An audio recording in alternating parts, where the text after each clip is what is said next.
Hello everyone, welcome back to Beyond the Veil Tarot and Astrology. My name is Candace Marie. Thanks for joining me.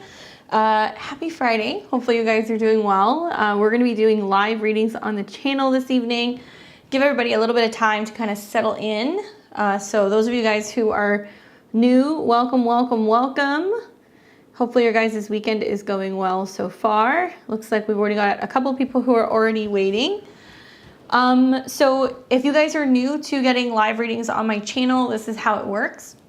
We do readings by donation. So it's going to be $20 for one card, $40 for three. Ask whatever one question you would like. Please be specific. If you want to get a reading, you're going to scan the QR code right here. It's going to take you to my PayPal and you can make your donation there. And it's in US dollars. So $20 or $40, unless you guys want to make a donation, you're welcome to do that as well. Please, in the memo box, be very specific and let me know what your question is. We've already got more than a couple people actually. We've got Diana. What's up, Diana? She's going to be cashing in on her level 3. Hey, Jasmine. Hey, Jordan. And we've got a number of people also who have already put in their donation. What's up, Claudia? If there's any other level 3 people who want to get a reading, please let me know. You guys can cash in for the month ahead. While I get ready to give you guys the list of people who are already here, let me say a big thank you to all of our level 2 and 3 subscribers. So people like Sharon, Susanna, Charlie, Deanna, Coco, Christine, Stephanie Carrillo, Deb, The Mystic Road, Barbara, Penny, Steve, Paula, Maui, Catherine Murray, Claudia, Angela, Willow, Emma, Susan, Miss Taliba, Jackie Herzed, Nancy Solarito, Jessica Martinez, and Susan Wexler. You guys are awesome. That list gets longer and longer, so it's a mouthful. What's up, JFab? Hey, Susan. How's everybody doing? So let me let you guys know who I've already got in the queue.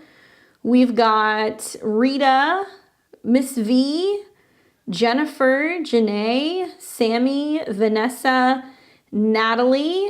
I wonder if I reload this if there's going to be more, but as always, I appreciate your guys' patience because we're going to take readings in order that they arrive. Looks like we also added Cindy to that list. So that's the list that I have. We'll probably keep the sign up list open for maybe 20, 30 minutes-ish. We'll see how far we go. So if you guys want to get a reading, make sure you go ahead and get on the queue. Cool. So we've got Claudia that's going to cash in and Deanna. So let me just make a note of that so I don't forget. And as always, thank you guys for your support. I appreciate it. And we'll pin, if you actually go to the top somewhere, there's a link down there if you guys need the link to get to the PayPal as well.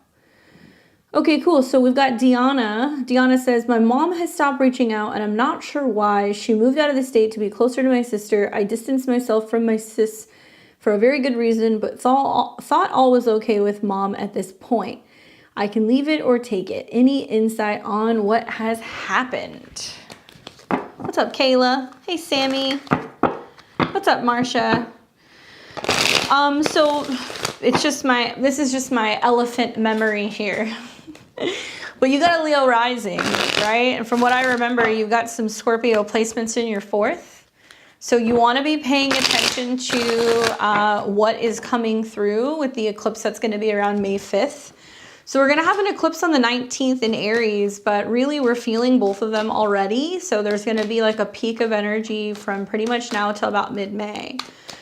So being a Leo rising, the lunar eclipse, which is already emotional completions, conclusions, drama, right? In the sign of Scorpio, crisis, may reveal or unearth something about some secret in the family, some emotional stuff. You know, Uranus is the ruler of your 7th house. So that is about open enemies. Not saying that family is enemies, but that eclipse may bring some of this out and you may realize like where somebody is kind of poisoning the well, literally, Scorpio 4th house, with a relative. Okay, so just a word to the wise, be mindful of that.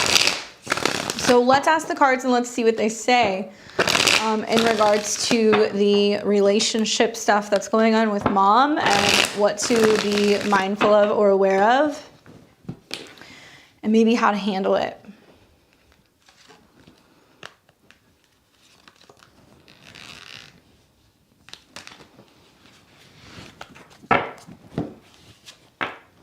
In this order, this is what I got: the Three of Wands, Seven of Wands, Queen of Cups.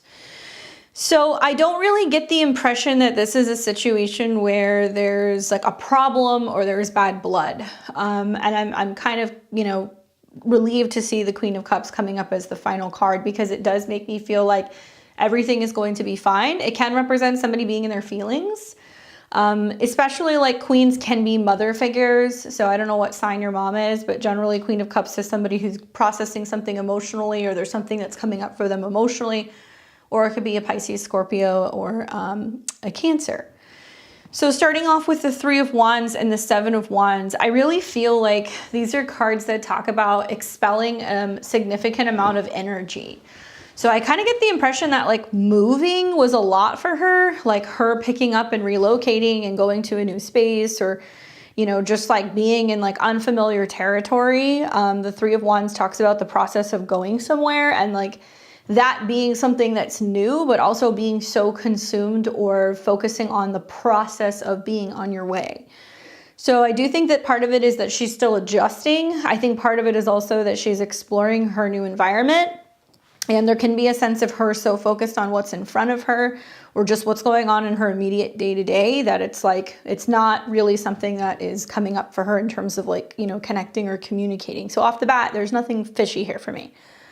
Seven of Wands, I would say to be careful or cautious in regards to being defensive. Okay, so really wait until that eclipse shakes out. Know that there's also going to be a Mercury retrograde in opposition to this eclipse degree.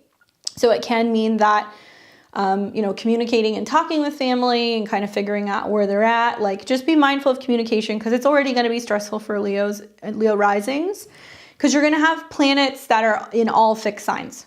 So take you back to like last summer during Leo season, right? You had planets in Aquarius, you had planets in Taurus, you had the nodes in Scorpio.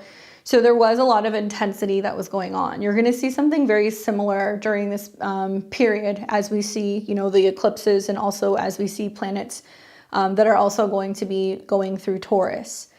Seven of Wands is about having the higher ground, the vantage point. This may also represent like once she kind of gets settled, or once she feels like she's good and capable of being able to go back and forth, she will. But definitely watch out for communicating in a fashion that can be kind of defensive. Like if she calls you and is like, hey, what's up? Don't be like, I don't know, you tell me.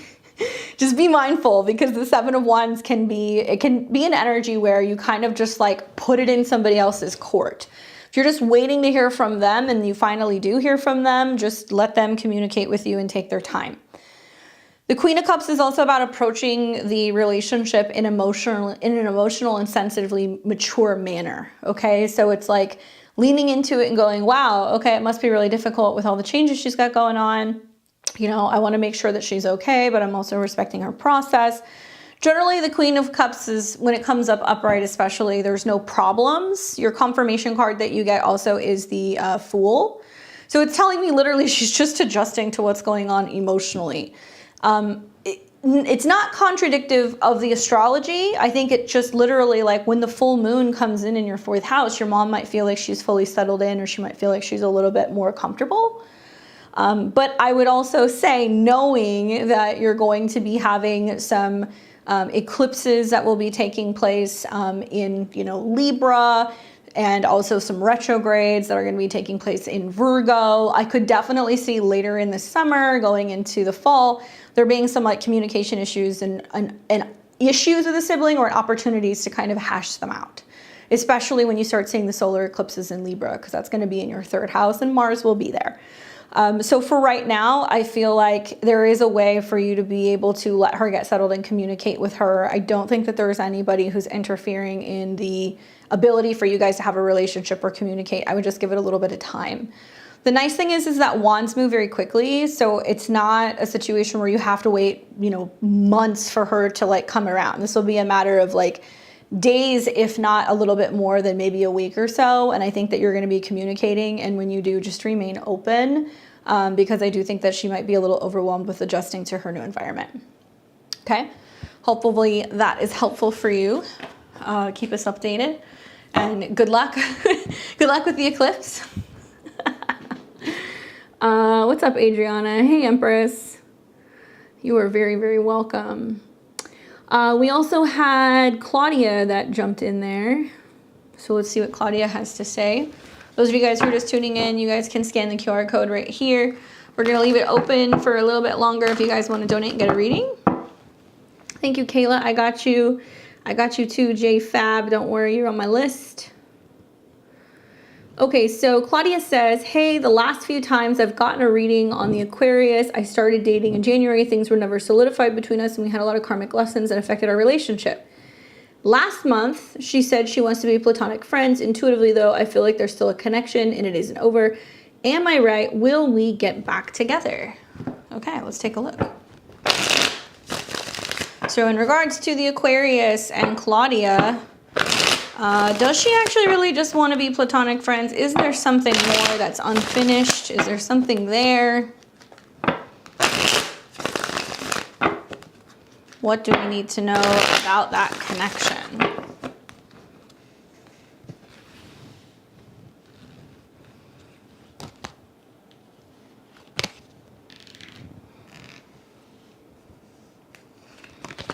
All right.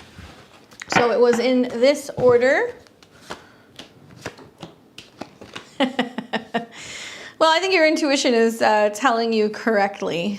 Things are definitely kind of shifting right now. You know, I think with the Eight of Wands, it's basically saying you're not seeing a lack of wanting to spend time together or, you know, be together. Okay. So with the Eight of Wands, it's like, yes, energy is going in that direction. It could literally be a confirmation that there is going to still be a lot of attraction, or there's going to be a draw. I would pay attention to her behavior and whether or not she's making an effort to continue to spend time with you.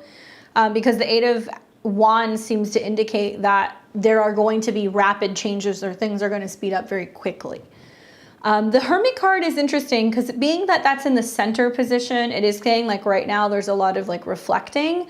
Perhaps maybe in the past she felt like overwhelmed and that things were, you know, progressing very quickly, and like, you know, you guys were kind of going in the direction of things kind of getting hot and heavy really quickly.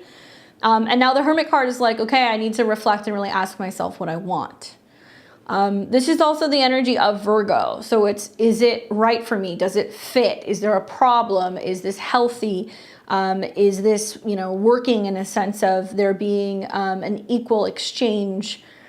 Is this really what I want? I think that these are things that I would ask myself. It can be about like reflecting on whether or not it was the right person or if it was just off timing. The Hermit can literally represent somebody who's questioning a lot of things and needing a lot of time to reflect and ask themselves what they want before they come forward and they decide to make a move. Chemistry, attraction, physical connection, things like that. I read that as the Wands. Knights of Wands, Kings or Queens of Wands, Ace of Wands. So the fact that you have two wands sandwiching the Hermit card is, I think, somebody who's going, okay, I'm still reevaluating this connection. There's something there, but maybe perhaps it was going a little bit too quick and they decided to kind of turn inward and reevaluate what direction things are going in and really make sure, is this what I want? You know, can I open up to them? Am I ready for this? Is this the right partner or the right relationship for me? The Ace of Wands can be a new beginning, right? So it can basically be somebody saying, can we start over? Can we learn how to be friends first? Is there still going to be a lot of attraction? Yeah, because the Ace of Wands is about passion and chemistry and action and going and doing things and having fun.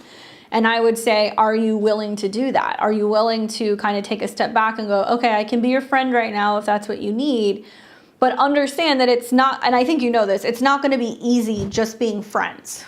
Right? This isn't somebody that's going to be easy to just be friends with, because this is like a sexual card. This is a card that's a sexual card, and it also deals with just passion. So I wonder, now that you guys have maybe kind of already jumped the gun and you move forward with each other romantically or physically, can you guys hit reverse and get to know each other in a level that's removing all of the physical and the chemistry, right? And is it possible for you guys to find ways to spend time together that can be constructive and not just purely about physical connection? I think that that's the answer for right now.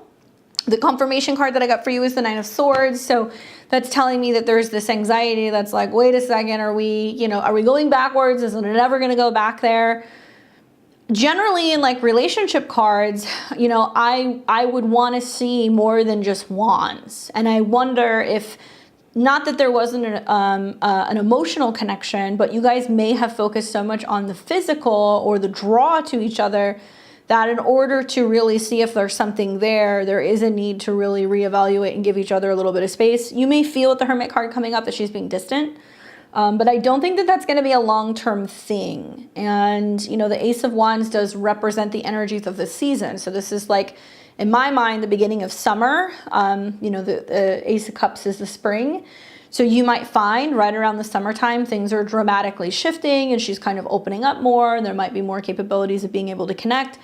All in all, really great cards. Just don't get lost in feeling like you have to fast forward and have to have all the physical stuff. It may be about really slowing down and integrating and making sure that there's more there than just that connection, right? So hopefully that's helpful for you in regards to that. Thank you for supporting the channel. I appreciate it. Hello. Welcome. Welcome to Friday night readings. I would like to get back, but it was toxic before. Hey, Fiona. Just make a mental note. I'm gonna come back to you because you're not in the PayPal, but that's okay.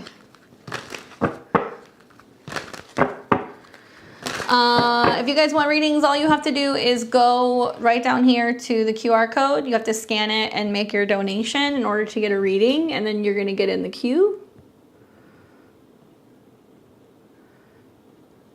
It's $20 for one card and $40 for 3 cards, so you can click that link. Okay, now I'm going to switch over to the people that we have that are in the queue that are waiting. So Rita, Miss V, Jennifer, and Janae, you guys are on deck, followed by Sammy, Vanessa, Natalie, Cindy, Kayla, Wendy, and Sage Moon, aka Katie. We'll leave the donations open for maybe another 10 minutes. If you guys want to get in the queue.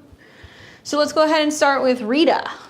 Rita says, hey Candace, can you please take some cards for me? I would be able to watch the live, but I'll watch the replay tomorrow. Okay. So hello in the replay. I've been having a difficult time being very busy and stressed at work. And just feeling unmotivated, lonely, and depressed in general. I'm struggling to see my way out of this. So maybe the cards have some insight. Thank you. All right, let's take a look.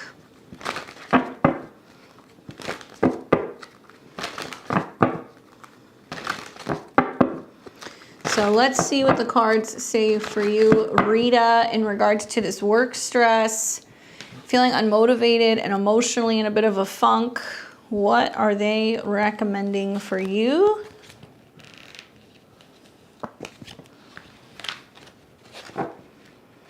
All right, so this was the order that they came in. I really love these cards for this question because these are some positive cards. So we've got the 7 of Coins coming up with the Ace of Cups and the 3 of Cups. Okay, so part of this might be talking about feeling a lack of relationship, a lack of support, a lack of community, a lack of fun, right? It's even though you're asking questions about work, really what it's trying to get you to think about is where are you balancing things out in other places in your life, right? Where are you focusing on maybe creating more time and investing in things that you love or hobbies that you love or new potential things, and also being around other people who are going to help support you and kind of build you up. 7 of Coins is a card where obviously you see a man tending to his garden, right? So in the olden days, before we could just go to the grocery store, have our Amazon groceries delivered, like the food that you have really depended on like the crops that yielded that season. So this card depicts like planting all the seeds, waiting for the crops to come in, really asking yourself like, okay, is this going to pay off?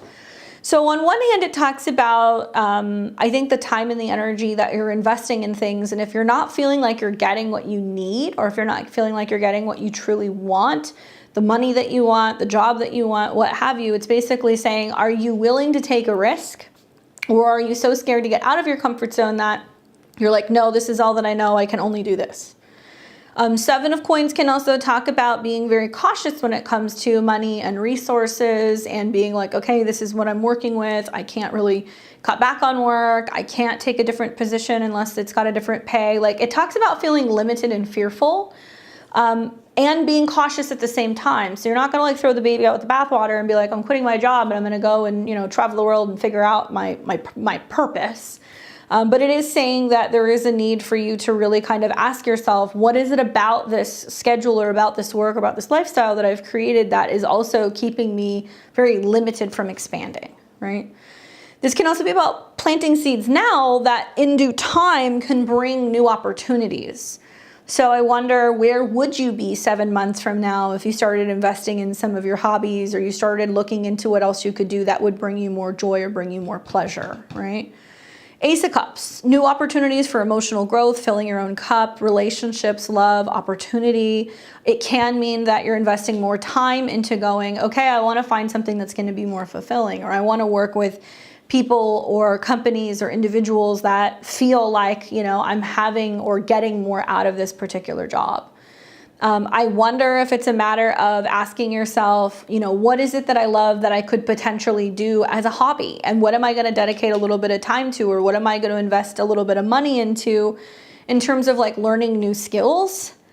Ace of Cups is a card that comes up for the springtime. So we're kind of in that right now. It's talking about literally in this moment, focus more on the things that you love, and also surrounding yourself with other people, Three of Cups, who are doing that as well. I feel like if you're feeling emotional and kind of feeling like depleted, it's saying, where can you go and celebrate and be with other people who can kind of help you fill your cup again, right? So I know it sounds silly, but it may be that there's like too much work and not enough play going on. This also does talk about not just the relationships that you have with other people, but perhaps it's also realizing that because of how you're feeling with a monotonous work schedule or not wanting to kind of break out of that, it's also inhibiting you from feeling like you could have a relationship or time to date or time to go out and socialize with other people. And that's another way to kind of like look at the situation and go like, wow, is it beating me down so much that I'm not feeling like I'm having enough balance in my personal life? Being around people who are going to lift you up and people who are already actively doing this, I would recommend, like, you know, having some solid time with your friends to kind of have a vent session and get some feedback. I think it would also be good for you to join a group or an association, or be doing group, you know, fitness, or be going and doing group hobby type related things. So you're around people energetically who are like, yes, we're doing things that we love, and kind of getting you into the swing of that again. Yes, you're going to have to dedicate a little bit of time or a little bit of money in order to make this happen. So that might mean that you're like, I have to work half days on Friday so I can create the time, or I have to be willing to invest a little bit of time to take a course on, you know, figuring out how to build a side hustle. So I feel like I've got, you know, more resources coming in, or I'm developing more skills. There is an investment, there is a risk that you would have to take, whether that is time or financially. But I think at the end of the day, that Ace of Cups is saying, when you're focusing more on, okay, I want to focus on what's bringing me joy, pleasure, and also happiness, right? And fulfillment. Not, oh, I'm stuck in this place, I'm never going to get out of it. That's where you want to be careful with, you know, Saturn and Pisces. That's where you want to be careful with the Seven of Coins as well, where if you're too afraid to make a change or take a chance, then yeah, you're running the risk of habitually getting stuck there, right? Look for some of these changes to be happening immediately, like literally the next 3 weeks. I feel like really focus on, you know, spending time with friends and people who are actively pursuing, you know, their passions. And even though you may not be feeling like it and you're a little bit of a funk, I'd like you to be around other people, because I feel like that can kind of really help give you some perspective on the fact that you do need to kind of break up your schedule a little bit. Okay. Good luck. Hopefully that's helpful in the playback. What's up, Lisa? Thank you for joining. Let's take a look. We've got Miss V and then Jennifer. Crystal. What's up, Miss V? 3-card reading. I'm adding a new service to my spa business, hormone therapy. Will this work out for me? I'm launching June 1st. Thank you. Well, I like that you're launching after Mercury retrograde, after eclipses. I don't know exactly what's going on in June, the 1st, but I will tell you, you're definitely getting out of some of that rocky territory. The end of May's astrology is wild. So the closer to the beginning of June, the better. Let's take a look and see what the cards say about you adding this new service to your business. I'm curious, how does that hormone therapy work? What are you going to be offering? Is it going to be herbal and like natural? Is it something that you're giving them as a supplement? 1, 2, 3.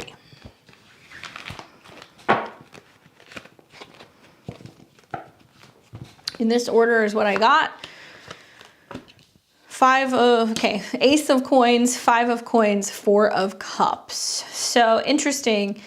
The first thing I feel guided to tell you is that you really want to know your market. Like, I feel like this is something that you want to market, so you make sure that the people who you're really advertising for, or the people who you're trying to pull in, like, they're going to see what you're doing, because there is room here with these 2 cards, the 5 of coins and the 4 of coins, 4 of cups being like, why doesn't anybody want this service? Are people not seeing it? What's going on? You know, there can be a sense of feeling disappointed with like people not necessarily immediately buying or using these services.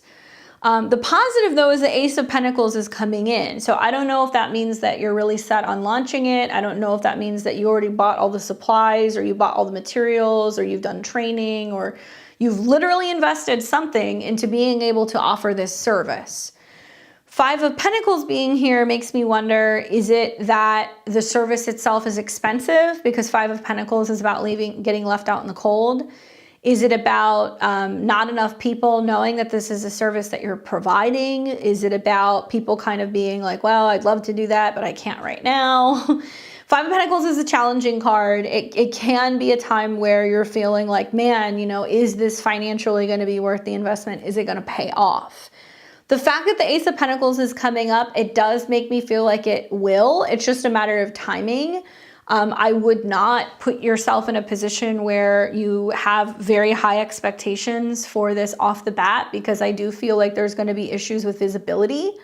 The 4 of Cups comes up as, you know, somebody who's like a little disgruntled or not totally thrilled with the results of something, or not feeling like something is totally fulfilled. What I always tell clients when I see this card is like, don't overlook the silver lining, right? Because you see that there is the Ace of Cups that's being handed to him. And he's so flustered with not getting the results that he was hoping for, that he's just sitting there and he's just kind of like, what's the point? I really genuinely feel like it's about not just adding that to your services, but possibly having to invest a little bit of money into like marketing, or putting it out there, and like maybe using targeted ads for people in your area who you're going to be providing these services for.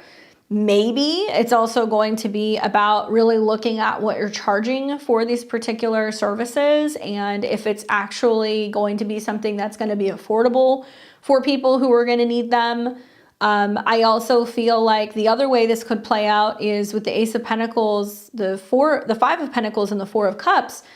It's important to remind people that this is not going to be an overnight miracle, right? People may want to buy the supplements, but if they're not taking it consistently, if they're not taking it with the appropriate diet, if they're not, you know, doing it for an extended period of time, they're not going to see results. So you may find that there are people going, well, I bought this and it was not exactly the most, you know, affordable supplement, and I'm not getting the results that I want. So therefore, you know, I'm disgruntled. Have you already used some of these supplements? Have you already had people do trial runs with these particular treatments? Have you gotten any feedback? Do you feel like you're getting really great results? That's my question. Because that may be helpful if you're getting ready to launch. I wonder if there are people who you would be willing to give them a sample in exchange to get, you know, honest feedback about the results. I wonder if it would also be smart to think about, you know, telling people or creating like a, you know, a document or something that you're going to give them that's like, look, this is going to take time. And not a lot of people realize that about like hormonal stuff because it's so different from person to person. And I do think that there may be a particular group of people who are going to really benefit from this, especially if fluctuations in hormones are affecting them emotionally, right? Because the Four of Cups is a very emotional card. The Five of Cups can be feeling like they're at a loss or they're depressed or, you know, they don't have any options. So I think that I would have your target audience. If you know it's going to be a certain, you know, gender or a certain age or for certain health ailments, yes, then you want to be targeting, you know, those particular people with ads and see how it goes. And I would also try to get some kind of feedback or ask people, you know, once they've gone through it for X amount of time, if they can give you some kind of feedback in terms of how it played out. Just don't be surprised if people are disgruntled and they go, well, I took it for a month and nothing happened. I think it might be important to kind of really educate people and let them know it needs to be an ongoing thing that's going to be coupled with lifestyle changes and consistency in order to really see the results that you want.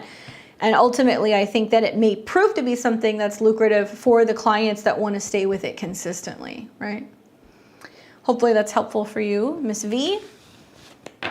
What's up, Sonia? How's it going? Nice to see you. We've got Jennifer and then Janae. And I'll give you guys 2 more minutes if you want to jump in and if you want to get your reading. Please go ahead and scan the QR code and you can make a donation. All right, Jennifer. So I see 2 things, 3 cards. So you're a Leo Sun, Scorpio Moon, and Rising. Natal Moon conjunct Uranus. These transits have challenged me with family, death, work, busy, bizarre, and conflicted. Home life is also busy, trying to find and buy land and a house. Love your work. Thank you. So your question is, been looking for land and a home, but feeling stuck. What can the tarot tell me? Leo, Sun, Scorpio, Moon, and Rising. So you got Pluto that's moved into your whole sign 4th. And being a Scorpio moon and rising. These eclipses are really significant because it's going to affect your moon, which can be your home, in your first house, your emotions. It's squaring Pluto. So it's about the emotions that you're experiencing in regards to the home changes. Lots of Scorpio risings with these eclipses because it's going to square Pluto in the 4th is them kind of going through it emotionally because of home or family changes. So that is expected. And then on top of all of that, you're a Leo sun. So, oh my goodness. Let's take a look. So what can the cards tell us about looking for land and getting unstuck? So in this order, we've got the 3 of coins, 9 of swords, and the Lover's card. Interesting, because to me this seems like, you know, 3 of coins is like a team effort, right? It's a team effort, which I would say to any Scorpio rising right now, because you're seeing a Mercury retrograde that's coming through your 7th, because you're still seeing that there's so many planets through your 7th, challenging the ascendant. So it's like, okay, what can we do together to be able to work through some of this stuff? Probably the other challenge with Pluto entering your 4th is like the family death and working through that and how that's potentially, whether that's you helping with relatives, grieving, stuff in regards to home and like where family are going to be and the estate stuff, that can be coming up as well. You know, the 3 of coins makes me feel like it's about learning to lean on one another. And that can also mean not just your relationship, but, you know, the energies in your 7th house is like, do you hire a real estate agent? Do you make the decision to go and find somebody to, you know, help you manage this process? Do you make the decision to go and see what else people are selling outright on their own, right? I think a Mercury retrograde in your 7th is a time that I would really pay attention because you can find that you're like, I am just at a loss with all these planets. In the 7th, an eclipse on your ascendant is going to have you in your emotions and in your feelings, which I think is the 9 of swords, which is like stress and anxiety. nightmares, worrying, things that are keeping you up. I mean, I think a lot of this is really kind of talking about the stress of just not knowing where you're going to land. Okay. That's really what it seems like to me. Thankfully, the reading kind of gets saved with that Lover's card at the end. That makes me feel like you have support from a partner. You're going to have two choices. You're going to have two options. It's about whether or not you allow yourself to also like let love in. Part of the Lover's card is about allowing other people to kind of show up and mirror you or help you or support you. So much about being a Scorpio or a Scorpio rising right now is realizing with the North Node in the 7th, Jupiter going into the 7th, retrogrades in the 7th, that really it's all about being like you need people that you can rely on, right? And Taurus is solid, stable, and steady. So I think it's not just going to be about your partner. I think it's also going to be about like, do you have like a real estate agent that you can be like, look, these are all the things we need. And I really need to have these things. These are non-negotiables. You know, can you find something that has this? And then like giving it to them. And it is also going to be about communicating. And I think also talking to your partner and being like, hey, where are you at? What do you need? Here's where I'm at. And just learning to kind of work through stuff, because I don't know if it's from the death or if it's from the stress of the move, but the 9 of Swords right now is saying you have to deal with the stress. You have to deal with the grief because there are issues that are going on from lack of sleep or worrying. Right? And then the Lover's card is going to be those options and choices that are going to come through. I feel intuitively that it may be closer to about June, where you're going to have more clarity. I also want to tell you, like, as a Scorpio rising, Pluto's going to go in and out of Aquarius. So once it goes retrograde back into Capricorn here in a couple of months, that may be a time where it's better to move, right? When you see some really strong Uranus aspects, that's when you're probably going to move. So Jupiter is going to be in the same sign as Uranus. We're going to see that in mid-May. They don't finally come together until the spring next year. I feel like you're going to have more clarity pretty much from about June on in regards to, you know, the living situation. And if you're 29 degrees rising, then, you know, at least you've got, yeah, Pluto technically going through your whole sign, 4th house, but it's actually going to be in your 3rd and it's sextiling your ascendant. So it's easier, believe it or not. Interesting thing though, whenever you have something at 29 degrees and something at 0 degrees, it creates what we call an antisha in astrology. An antisha you see a lot in horary. It basically completes the 30 degrees, just to put it simply, although I'm sure my horary teacher would slaughter me for making it so simple. But anytime you see anything add up to 30 degrees, it's significant. So every single time Pluto is at 0 degrees, it's going to represent a significant, profound change within your 4th house that's going to affect you, your ascendant, where you're living, all that stuff. So watch when Pluto goes back into 29 degrees, which is going to be like over the summer. And then it's going to come back into Aquarius. Like I could see you making a decision after June, but you could be moving because of the eclipses that are going to be taking place, you know, in the fall. You could be moving because you're going to have a retrograde in your 3rd house in December. Pluto's going to fully go into your 4th house next January.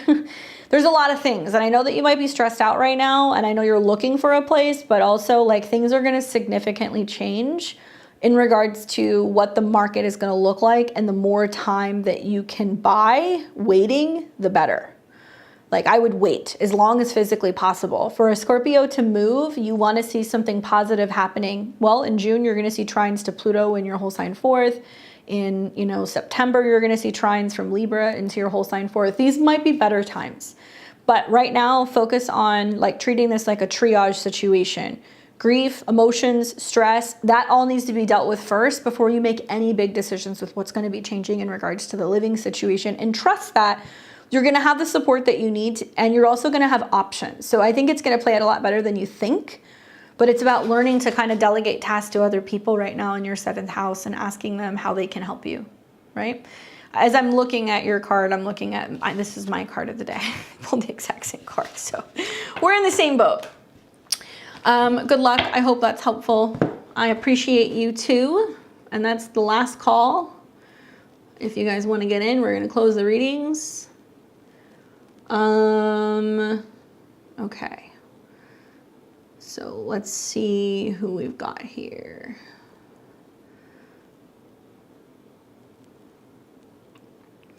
So we've got Janae, Sammy, and Vanessa. You guys are up next. So Janae, hey Candace, I'm currently a stay-at-home mom, homeschooling and looking for a way to advance my career at home. I don't want to go back to school to obtain my degree, but because of my entrepreneurial aspirations, I'm unsure what path is right. I can clearly see how all my gifts tied together. However, what's the advice on my current situation when it comes to higher education and career? Good question. Let's take a look.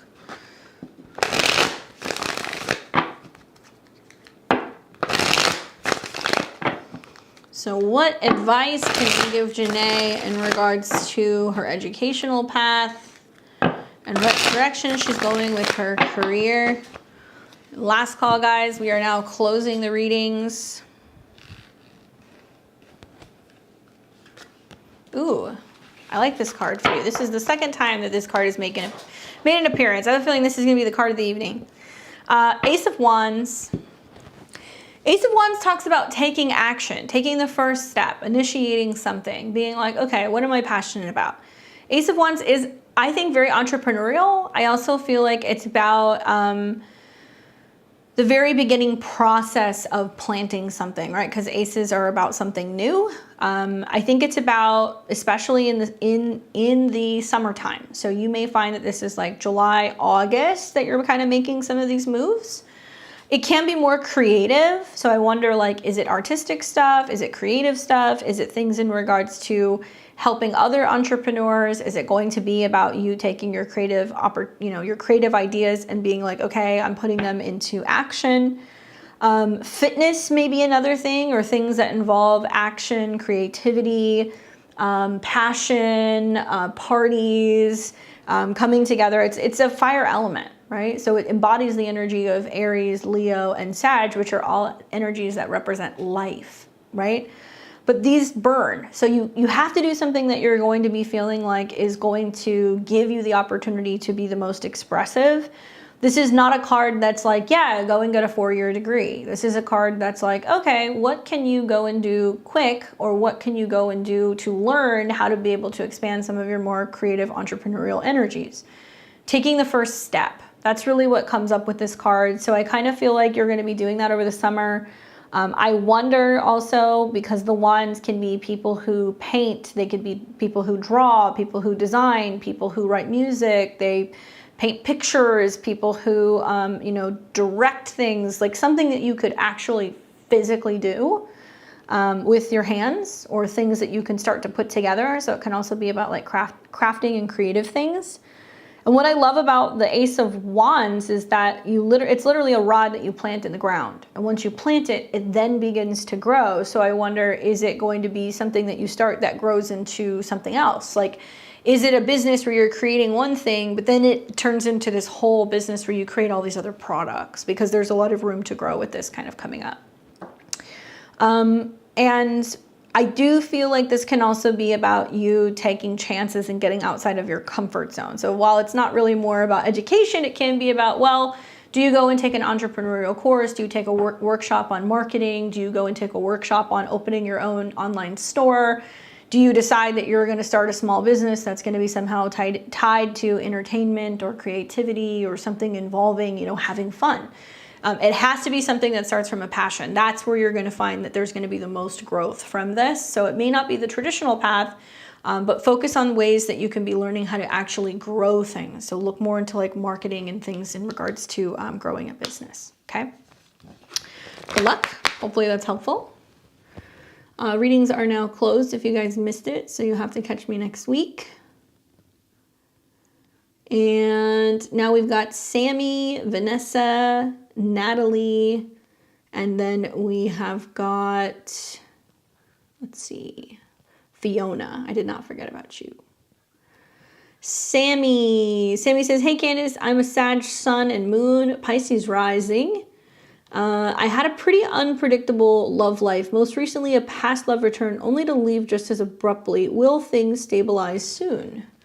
Sag, sun and moon, and Pisces rising. So you have got Mars that's been just tearing things up, making things kind of complicated lately. And as a Sagittarius, maybe the Mars retrograde in Gemini brought somebody back. That's kind of the feeling I'm getting. So let's take a look and see in regards to what's gone on recently. Are things going to stabilize soon for Sammy?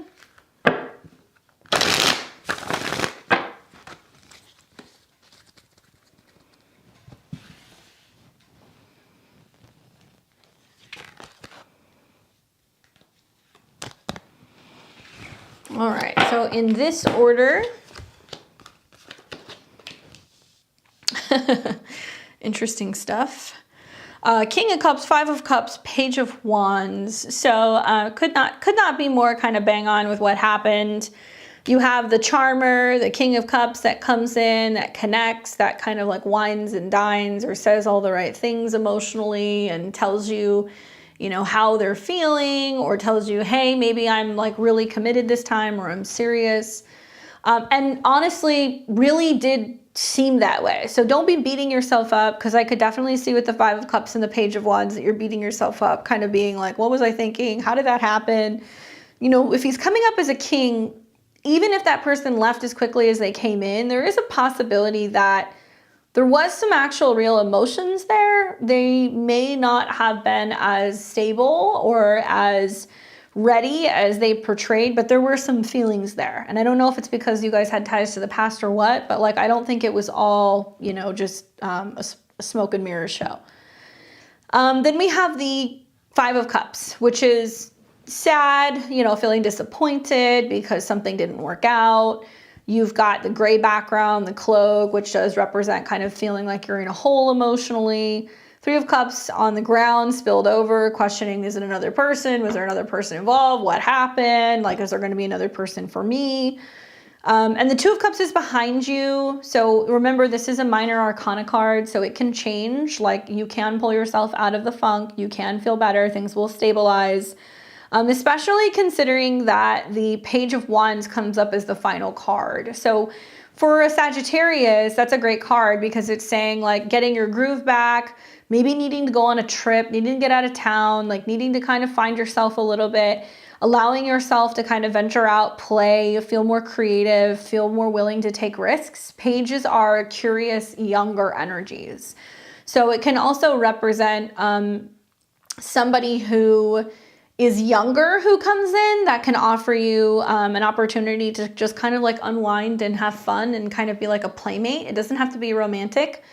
It can be. Usually if somebody like that comes in, they're not commitment oriented. So just be mindful that if another fire sign shows up, an Aries, Leo, or Sag, it may be the beginning process of getting to know somebody, but there's no guarantee that that's going to be like something that's going to stick. It's more something lighthearted that's meant to kind of keep you open and to have fun and kind of bounce back from some stuff that has taken place.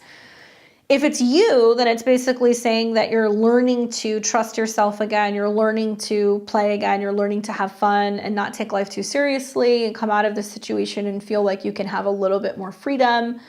And perhaps also, you know, because pages are naive, it's kind of like looking at things being like, okay, I'm not going to approach things in a quick manner, or I'm not going to just assume that everything is going to work out, or I'm going to be a little bit more cautious and selfish rather than making sacrifices for other people and not like letting other people kind of slow you down. So that's a good card for the final card. I have a hunch though that King of Cups, Five of Cups does indicate that that person came back, and I don't know if they went through a breakup or they were just feeling lonely and they were needy.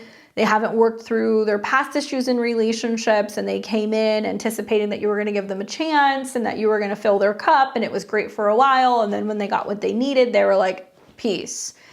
So, you know, it's unfortunate, but it's like, as much as I hate to say this, it's probably a good thing that they left, because I don't know if they would have been very fulfilling.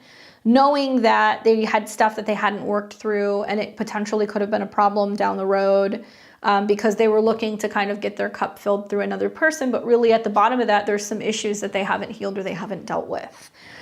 So Page of Wands is saying like onward and upward, you know, go get active, have fun, go and do something, go somewhere literally to kind of break up the energy a little bit. And just knowing that you're getting ready also as a Pisces rising, to start seeing, you know, that that Saturn is in your first house, whole sign, giving you more of a sense of boundaries and being able to say no and being able to put yourself first.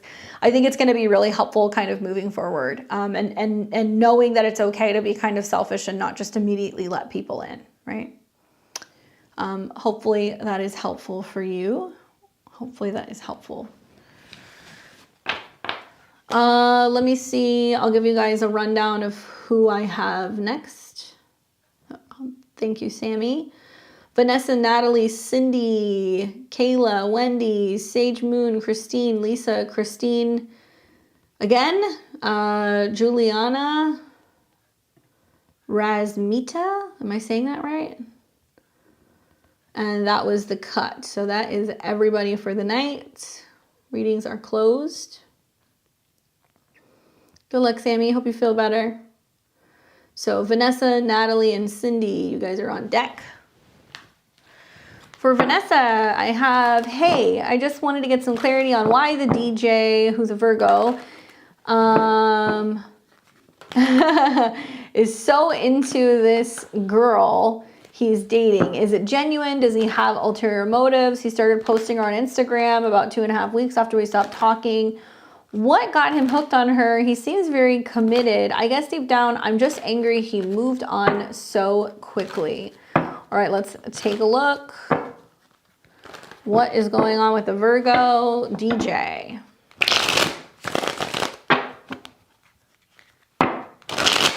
And he's not even a Virgo, is what she said. So what's the deal with that? Date of birth is 8/8. So that would make him a Leo. All right, so let's take a look and see the wannabe Virgo, but he's a Leo. What's the deal with this relationship? And what does Vanessa need to know?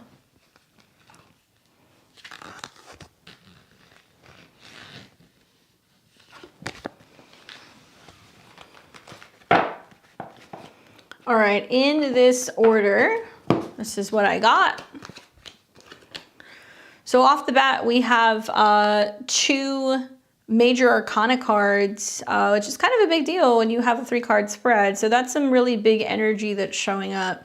The Magician, the Hierophant, and the Knight of Wands. Okay, so first of all, the Magician card coming up. So that does talk about, in the past position, turning tricks, being like, I am this, I am that, projecting things. It can be about somebody who's a little slick or a little sly. And I think it's interesting that you have 2 very specific characters here. So if you're familiar with the story of the Fool, right, and how the Fool basically goes off on his journey, and the first person that he comes into contact with is the Magician, right? He has to go and see the Magician because the Magician is the person who gives him all of the tools that he needs in order to be able to go through the journey. So for the Magician to be coming up first, it's kind of saying like, it's him kind of going, okay, maybe I have the ability to change. Maybe I can shift. Maybe I can be whatever I want to be, which can be positive. It's just kind of neutral in the past position. But in the past, there was also a lot of changeable energies, right? With the Magician coming up. The Hierophant, which is the right now, which is structure, commitment, consistency, long-term planning, wanting something, you know, serious, or portraying that, right? This is an evolution because the Magician is the 2nd card of the tarot. The Hierophant is technically the 5th, 6th, depending on who you talk to, but it is the energy of like Taurus, which is about stability and long-term commitment. The Hierophant's also like what's expected of you, right? So maybe there is like this sense of him becoming aware of his age and realizing, oh my God, I'm getting older. You know, do I need to like figure something out? Do I need to settle down? I chuckle because I feel like you can take him out of this situation and put him in a new relationship and he's still going to behave the same way. Okay. I'm just being honest with you. The Knight of Wands being the final card seems to suggest that he's still going to get on his horse and he's going to ride into the sunset.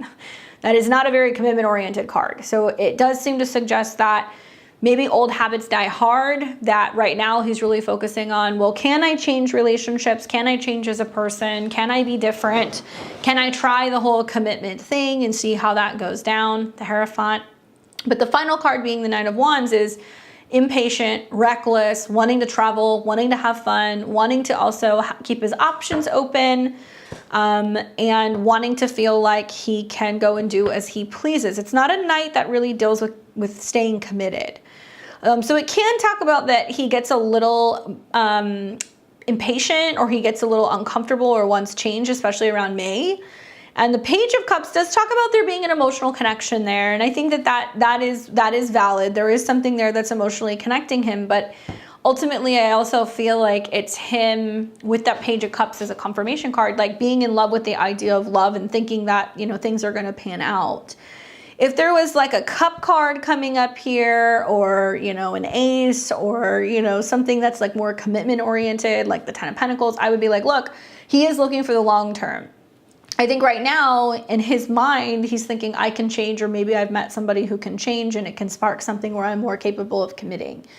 But I don't necessarily think that that's the case, and I don't necessarily think that's going to stick. And I think that we will see some of his older tendencies prevail, especially when he's out of this dynamic where he's around somebody all the time. Once he's booking shows or on the road or traveling or doing things, you're going to see that some of these tendencies are going to kind of come back up, because the Knight of Wands is kind of like a party boy or somebody who likes to hook up, and there isn't really a lot of commitment tied to that. So I think he's trying right now, but this almost makes me feel like he's going from one extreme to the other, and he's white knuckling it. And then when he gets to the other side of May, he's going to realize like, okay, well now I want to go and do what I want to do. And there's going to be some conflict, because then he's fluctuating and kind of changing again, right?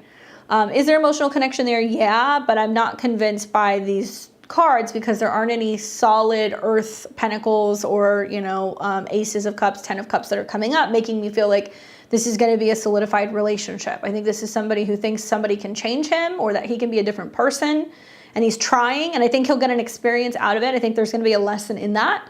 But I think that some of his more passionate kind of freedom-loving desires are going to prevail, and I'm not entirely convinced that he's going to stay in the union, honestly. Hopefully that's helpful. Let me know.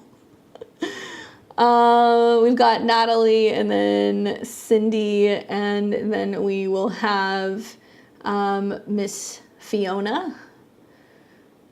So Natalie says, hey Candace, thanks for continually providing so much wonderful insight. I know my 7th house is getting hit with a storm of planets in Chiron right now, and a lot of healing within my relationships is paramount. My question is about my boyfriend, who I've been dating for over a year. I feel like we will never see eye to eye, and while I do care about him, I don't know if I can envision myself spending life with him. He does so many things well, is extremely generous and kind, respectful and funny, but almost absolutely refuses to acknowledge what's going on in the world, as well as his spiritual nature. He's a Taurus sun, Sag moon, and rising Venus in Gemini.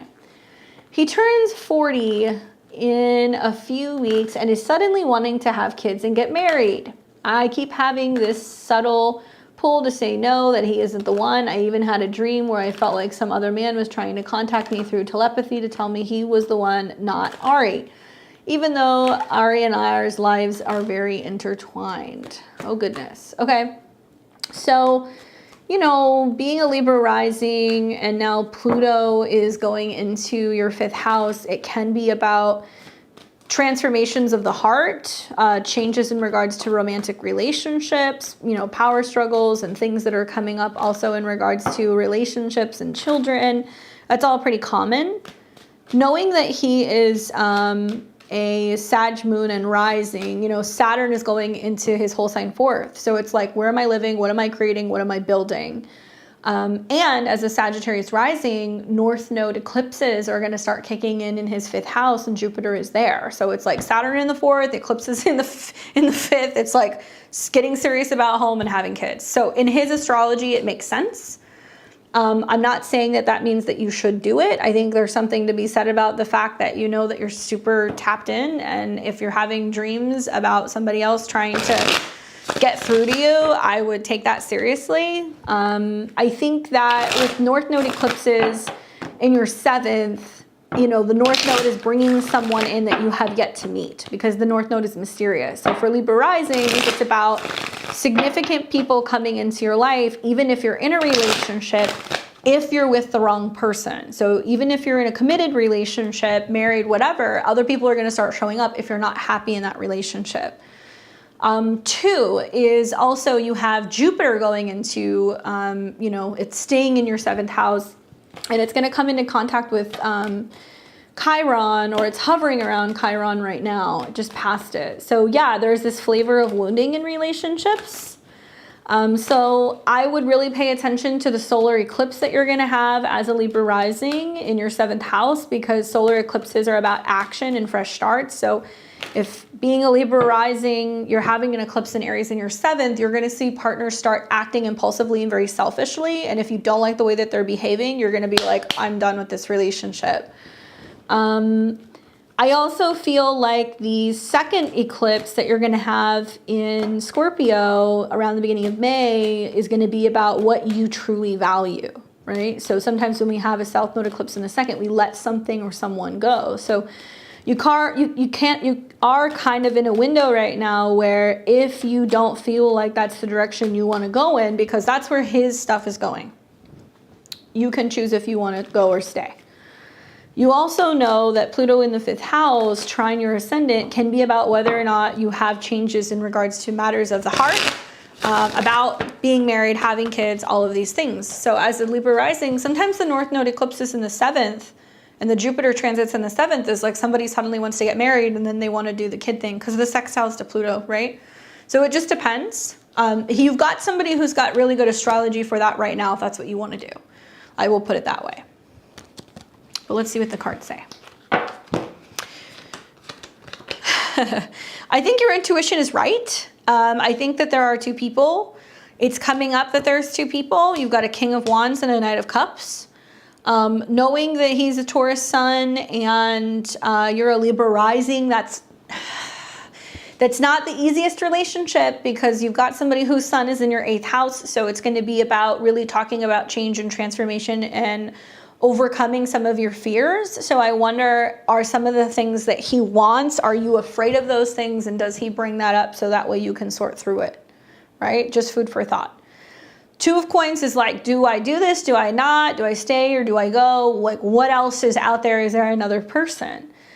So if you're asking the cards that specifically, yes, I do see that.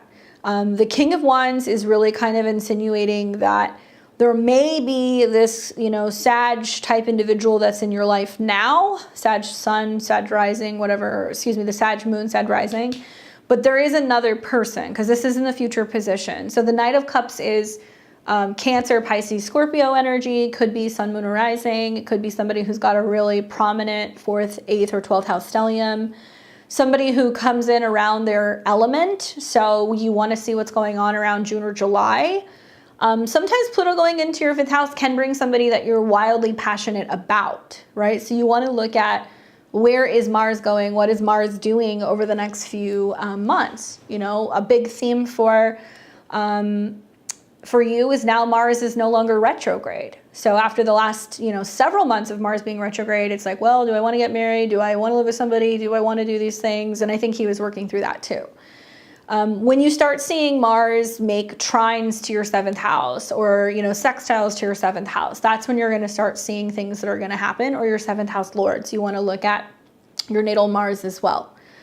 I feel like somebody else will come in. That Knight of Cups is somebody who is romantic and intuitive and somebody who is more emotional and receptive, versus this really strong Sagittarius energy, which is like a, you know, King of Wands, which is like, I do what I do, this is what I believe in, this is what I want, this is what's going on. And being somebody who's Sag moon and Sag rising with North Node eclipses and Jupiter in the 5th, it's like what's going to happen is they are going to start being like, these are the things that I feel like I need to initiate and create. So I'm not telling you to end the relationship. I feel like you have to listen to your intuition, and your intuition is right that I do think there's somebody else coming in. You may feel like you need that other person to come in before you kind of complete this relationship. So I'm not encouraging you to stay with him until someone else shows up, but you may actually end up doing that until you find, oh, there really is somebody else that's out there that's kind of like for me. You want to look at when the eclipses are going on, obviously in this next week. You also want to watch like when Mars and Venus are moving together through Leo later in the summer. You might meet somebody through a party or something, somehow socializing. And then we're going to see Mars go into Libra in the fall. We're going to see solar eclipses in Libra. So that's going to be, you know, about whether or not you're initiating, you know, some kind of relationship. So yes, there is another person. I feel like until this other person comes through, or at least you meet them, then you'll feel more comfortable about making a decision. Be very careful right now knowing your boyfriend's astrology, because like he does have everything prepped and primed with the eclipses to potentially get ready to have a kid. And if that's not something that you want, then I would be forthcoming and really honest about that. Or maybe if you just feel like you need more time, I would be honest with him about that as well. There are going to be lots of transits going through Gemini. Venus in Gemini right now. Sun's going to go into Gemini. We're going to see, you know, a new moon in Gemini. So that's going to give you more insight. As a Libra rising, that's your 9th house. So it's about, do you believe in, you know, getting married, and would you want to do those things? And if you do, then is it the time to do it? And if it's not, then watch out with the solar eclipse that's coming, because it can be a really sudden conclusion and a change of a relationship. And it might be because somebody is really adamant about what they want versus what you want. Okay. Good luck. Hey Dee, you did miss the readings are closed, so I will have to refund you, and you can try catching us next week. I've got Cindy and then Kayla and Wendy. Oh, actually I take that back. After Fiona. So Fiona, Cindy, Kayla, and Wendy. So let me grab Fiona really quick. She had a question about her love life. So Fiona says, where is she? Where is she? 3-card reading. What does the universe need me to know? I got you. And then you're up next, Cindy. All right, Fiona, this is for you.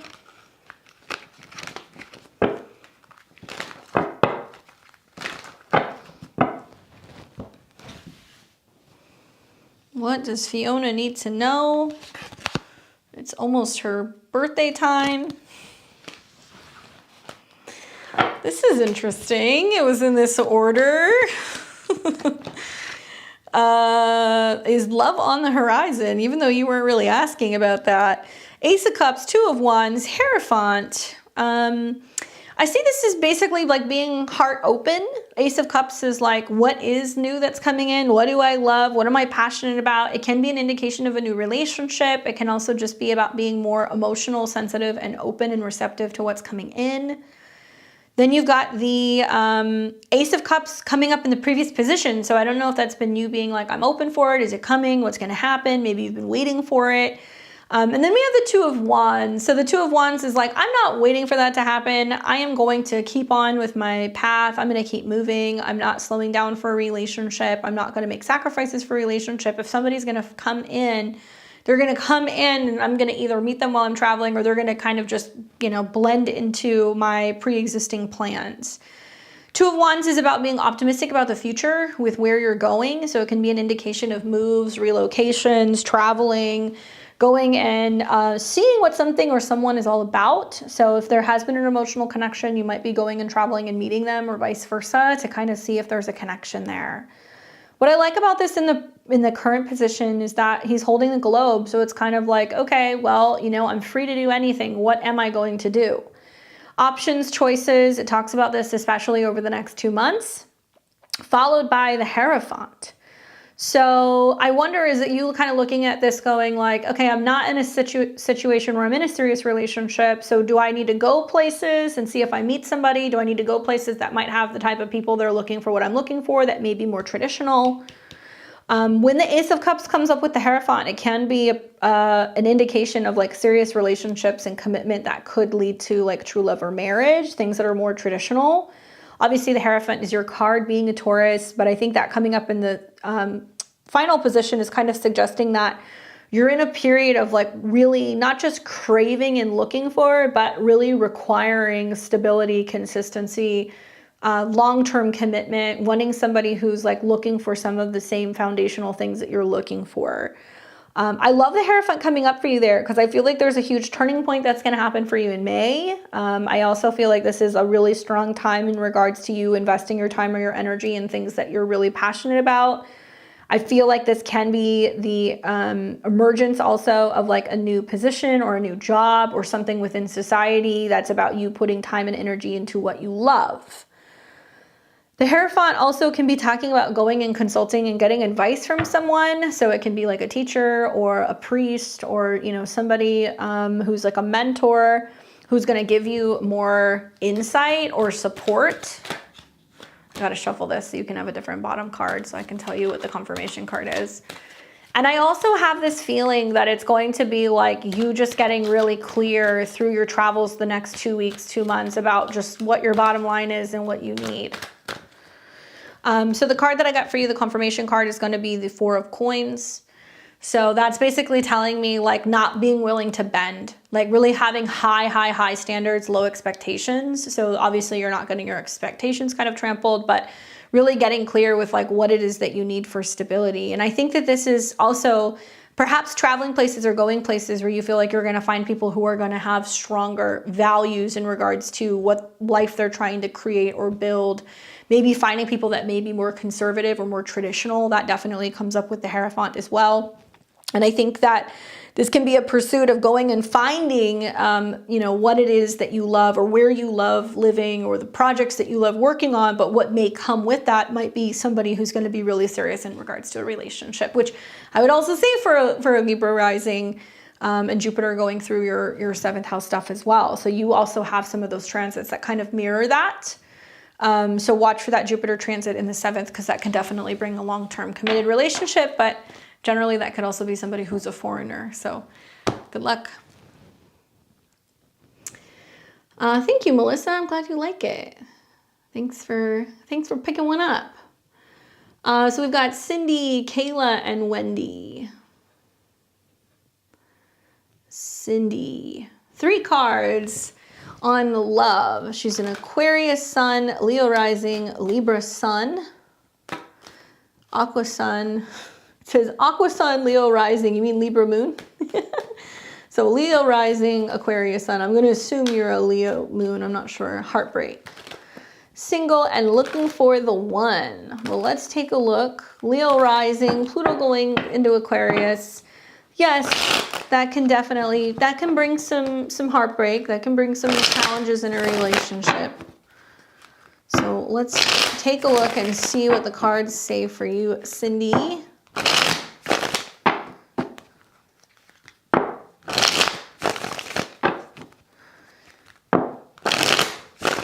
There we go. Okay, Libra moon. Past love, Scorpio sun, Gemini rising, and moon. Oof, that's a tough combination. And the Mars retrograde is probably what made them pull away. So I met someone last year. We were compatible. It got deep real fast. Almost felt too good to be true. And then he left to work out of state, and there wasn't a goodbye. All right, so let's see what the cards say for you, Cindy, in terms of, is there someone on the way? What do we need to know about the future of your romantic life? I find out he's back and seems to be avoiding me. I tried to contact him and he replied by saying he's uncomfortable and comfort is important to him, and he still has his clothes, and I'm going to assume end things. At my place, that made it extremely hard to let go, but I feel the connection is strong. Okay, so here's what I see. The truth is that this cycle is getting ready to complete. All right. So you've got the 9 of Wands, the World card, and the Strength card. So this coming up is basically saying it's a lesson in realizing how strong you are. I know that you feel like you probably don't need any more lessons, but there is like a sense of there being light at the end of the tunnel, especially over the summertime. The Strength card can be a really great card for indicating like that there is a love that's coming in that is going to be more sensitive, compassionate, connected, physical, like more opportunities to be with somebody who's going to say, no, I want this, right? It's hard when you've got a combination like that with all that Gemini and Scorpio because they rub each other the wrong way. And that's going to put a lot of planetary power in the 6th house, which is going to feel like that's not the right timing. They have a certain way of doing things. It's got to be on their schedule. Like it's never quite right. And knowing that Mars has been retrograde, yeah, timing has not been ideal. So, let's talk about the past. 9 of Wands is like, this is too much for me to deal with. I can't bear any more of this. Why do I keep having to be the one to pick up the slack in relationships? When am I going to get support? I'm sick of being wounded, right? That's the past. Then we have the current position of the World card. So it's saying like cycles are completing, okay? I love that the World card has come up so much tonight. I feel like that's a really good omen because it's really kind of saying like, we're clearing stuff out, okay? There's gonna be so much stuff that's gonna happen over the next month. Like it's gonna blow everybody's mind between a solar eclipse in Aries square Pluto, which is clearing stuff out, between a lunar eclipse in Scorpio, which is gonna bring up drama, opposed Uranus, and a Mercury retrograde. Guys, the next like 6 weeks is like, if stuff has to go, if people have to go, if things have to end, we want it to do that. So we can start the process of starting something new. But there's a lot of clearing out fear in that process. So when the World card comes up, it never ceases to amaze me that this card comes up a lot during eclipse season.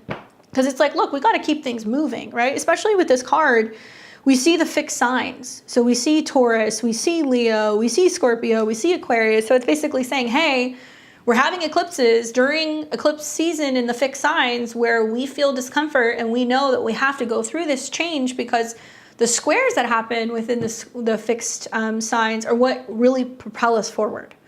So being stuck or rigid or not willing to make these changes makes it more difficult.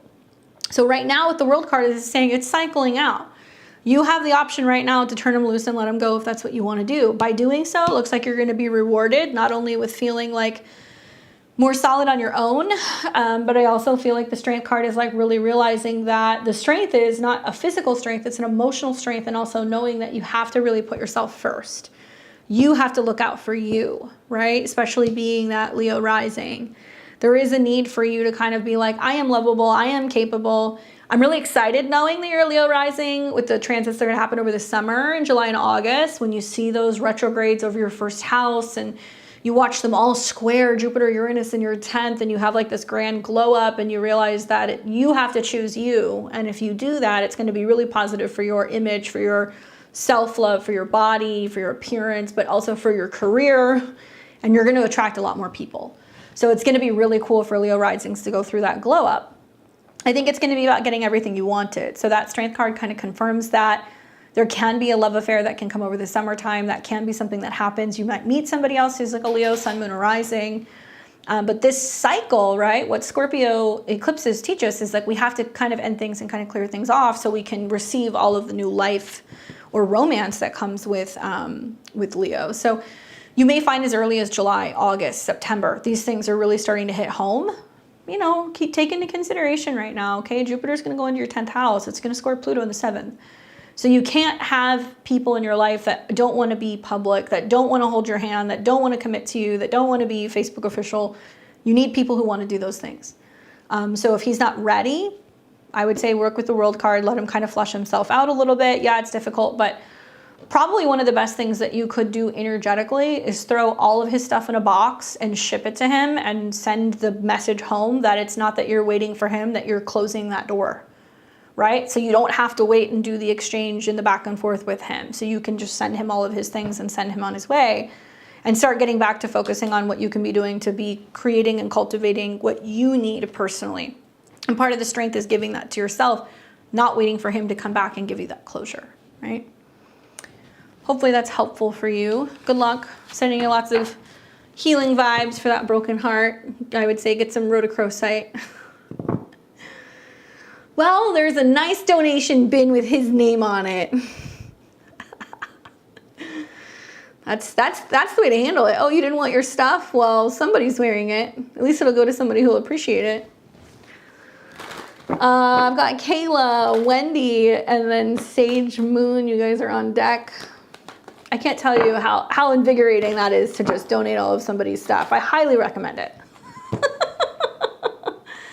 What's up, Kayla? Kayla says, please tell me what is coming for me. I feel like everything is changing and it feels a little unstable. Well, welcome to Pluto in Aquarius. I know this time is really focused on relationships, Aqua Moon, Aqua Sun, Virgo Moon, Libra Rising. When will true love come in? It's been tough. My son's dad and I have had more communication struggles. Well, Yes, North Node in the 7th, eclipses in the 7th, Pluto in the 5th, focusing on what you're most passionate about, what you love. You may see a little bit of a Mercury retrograde dip from your 8th into your 7th, and it can be about talking to like baby daddy about resources, money, being transparent, learning to be more vulnerable.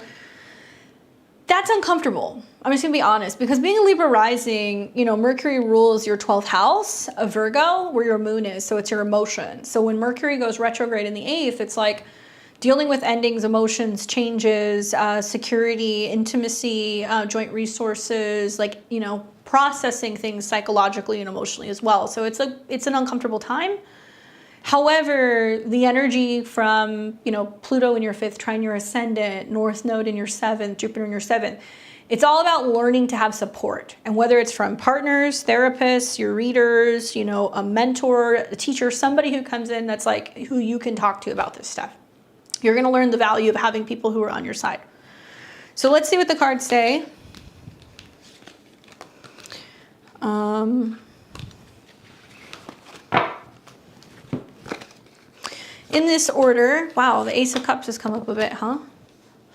I recently stepped into expressing what I need out of the relationship and wanted to crawl out of my skin, but it's not what I'm used to. Well, I'm glad to hear that.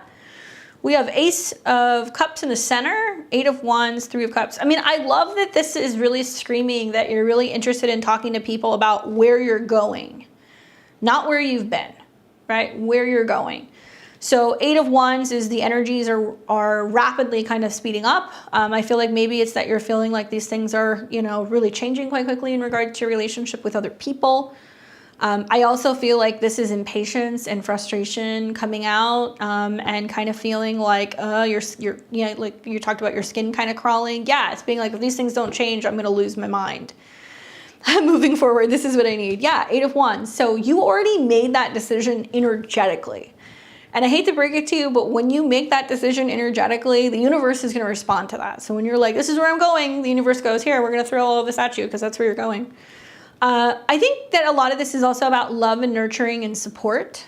I think what everybody is learning across the board with Saturn in Pisces is that we have to listen to our emotions. They have a huge effect on us. And things that are invisible really do have quite an influence on us. So being a Libra rising, Saturn in your 6th is like, you know, how do you feel on a day-to-day basis? What is going on within your routine or your health or your diet or at work that's affecting you mentally, emotionally? Do you need more rest? Do you need more, meditation? Do you need some spiritual healing? I mean, these might be things you consider. And the Ace of Cups is also about cleansing emotional stuff. So I would say, like, stay hydrated, lots of baths, water, spending time by water can be really helpful through this process. It can also be like a baptismal type energy where the Ace of Cups comes in and goes, okay, we're going to pour water over the whole situation. We're going to cleanse it. Let's start over. So it could be in relationships. So it could be an interesting time in relationships, especially with like baby daddy, where it's like, look, let's just call, you know, like, let's just call a truce here.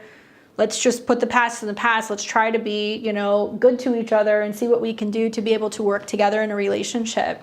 And I'm reading what you're saying. As a Libra rising, I want to placate and keep the peace, but yeah, there's no keeping the peace for Libra risings right now, okay? From a Libra rising to another one, there's no keeping the peace. Because the North Node is in your 7th house, it's where you're airing stuff out with other people. And because Jupiter rules communication, it's in your 7th house, and it's like, because you start speaking up, people are going to get reactionary.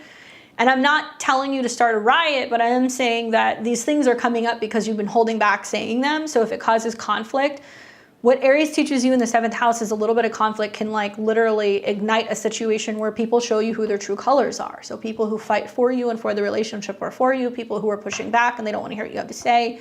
It might be a time where you're like, this is not working for me. This is out of whack. I think love prevails with Ace of Cups. I think that the 3 of Cups is, once again, talking about where you're going and trying to be compassionate and emotional, but also looking out for yourself and being like, I cannot stay there. I have to keep moving forward. Giving yourself a break as well with the Ace of Cups and the 3 of Wands. I think this is about being like, wherever I go, I'm trying to be more heart-centered and aware of my emotions and that they're leading in the direction that I need to go in. And that 3 of Wands might talk about a trip, traveling, going places, getting outside of your comfort zone, literally hiking, being outside more. You're going to find with the Mercury retrograde, there is going to be a sense of needing your space. Because it rules your 9th and your 12th house. So I wonder, is it a good time to plan a trip, even if you're not going anywhere? Or maybe if you need to do like a day and a night away by yourself, that can be a wonderful time as well. Because it does seem like there is some sense of anxiousness and you're going to want to roam. You know, Venus just went into your 9th as well. That's part of it. I would say give yourself about 3 to 8 days and you'll start to see the energy shift. But it's going to be over the immediate next several weeks that you're going to notice some of these things that are happening. And great, I'm glad to hear that you have stuff going on where you can be outside. I think that's going to be actually really, really helpful. Hopefully that's helpful, but it looks like you're on the right path. And honestly, if things are kind of just breaking out where you're having to say stuff, it's a sign that it needs to come out for you to be able to feel like more so heard in relationships. Good luck. I've got Wendy, Sage Moon, Christine, Lisa. All right, so what's up, Wendy? Wendy says, hi, Candace. Any major changes coming up this eclipse season? She has a 1-card reading. Let's see, Wendy, what, ooh, that card jumped out. That's going to be your confirmation card.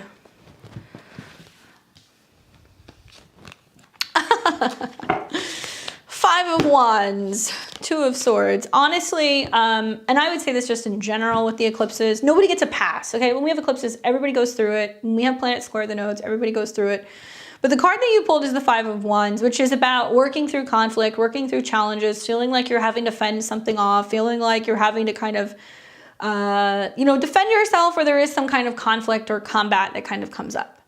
5 of Wands is also chaotic because if everybody's just kind of throwing their hat into the ring and getting confrontational and combative, nobody is going to be able to see clearly. Nobody's going to be able to see eye to eye or agree to anything. So it can kind of represent a feeling of like being attacked or being bombarded or things being very overwhelming.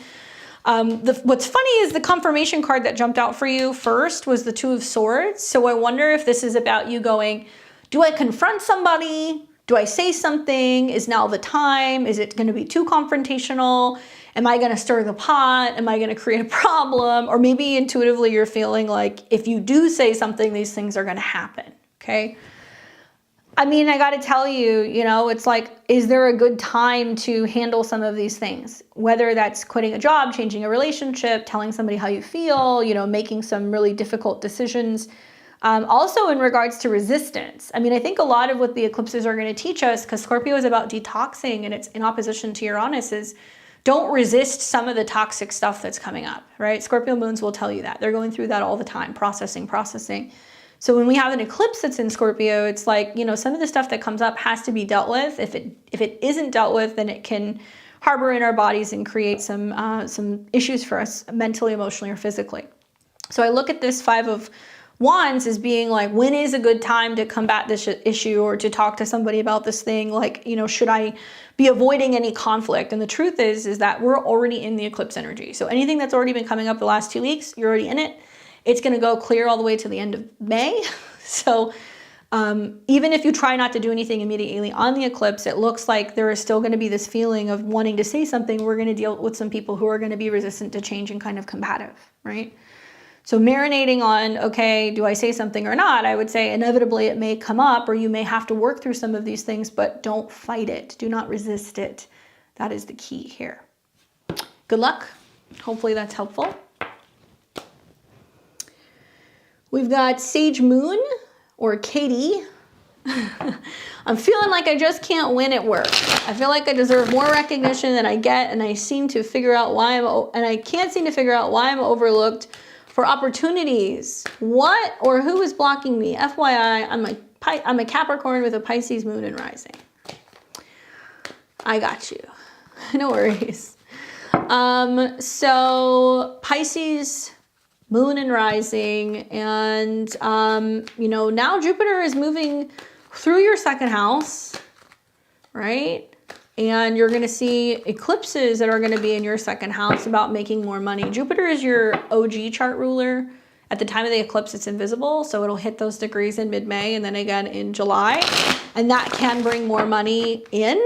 It can also bring more recognition in. I think you're going to start getting more physical or verbal recognition when Jupiter goes into Taurus, where people start giving you that feedback. You start seeing the money. You start feeling that shift. It's just a matter of timing. right? Especially being a Capricorn, that's going to be a wonderful time because it's going to trine your sun. But if you have Aries intercepted, then it's going to be harder for you to see these things. And I think Aries intercepted is the actions I take. In the second house, it's going to be about what I possess, what I value, the money that I make, what I have built. So obviously that's kind of referenced in, you know, I'm feeling overlooked for opportunities. What's blocking me? Watch what happens after the eclipse. But let's see what card you get. Oh my God, seriously? How many times are we gonna get this card? Guys, this is like the 4th time this card has come up. Here's your confirmation card, 5 of Swords. Being about the solution, not the problem. 8 of Wands is so funny because it's like such a, I can't remember exactly. I don't remember if it's like a Mars and Aries card or a Jupiter and Aries card. It's one of those two, I think. Let me look, hold on. But what's so funny about that is that for everybody, this card keeps coming up and it's like basically saying like, if you don't like it, change it. Which is definitely what the solar eclipse is about. If you don't like it, change it. So I guess the question is what are you doing about it? Where are you shifting the energy? It can be about literally getting some energy work done. It can also be about doing something energetically to shift that, lighting a candle, setting an intention, moving the energy around, working out, being more physically active, especially at work so you're more visible. Wearing red, wearing orange, wearing colors that are going to be warmer where you're going to get more recognition. Maybe burning red candles. Maybe it's going to be about, you know, taking like something warm like a diffuser or something to work. I would use like cloves or cinnamon or something where people are going to walk around and go, what is that smell? And everybody is just kind of drawn to your work area. Mercury and Sag, that's what it is. Okay, so it's still a fire energy, but it's about getting things moving, right? And I think it's also about communicating positively, right? Obviously, there's some debilitation with Mercury and Sag, but something about that makes me feel like a mantra would be really helpful for you. That's like, everything is always working out for me. Everything is being unblocked. I am seeing clearly. There is a flow here. Things are actually shifting energetically. Work with things that are going to be fire related, hot or warm spices. And I think that it's important not to get stuck, because this is 5 of Swords, on the mental kind of rat race of they didn't recognize this and they didn't do this and they didn't say this and they didn't do that, because you can go there, but it's going to block you, right? And this is air and fire. So we're using air to kind of clear, we're using fire to clear up any hangups for our mental stuff. So maybe it's about writing down all the frustrations on a piece of paper and burning it. You might want to do that right before the eclipse. Maybe the day before the eclipse so you can really clear things out, right? Sag midheaven, so, you know, the Jupiter trines are going to be helpful. The planets going through Aries are going to be helpful. You've got a little bit more time here. But because Jupiter rules your 10th house whole sign and it's going to go into your 3rd, I think you're going to start getting more recognition from superiors physically. You'll see that when Jupiter makes its ingress. Focus on what you're actively bringing in, not what's not working. And it might be important to do like some cord cutting or some clearing revolving around some of that 5 of Swords energy where you're feeling conflicted and maybe kind of rehashing things over and over. Okay. Hopefully that's helpful for you. I'm excited to see what happens. That's a good card. Everybody keeps pulling that card. We've got Christine, Lisa, and Juliana and Rasmita. Christine, I see 2 for you. For business and family. And curious about the months ahead and how the eclipse will affect you. Okay, so we'll do both. So this is for Gary. And Gary wants to know what he needs to know about business and family.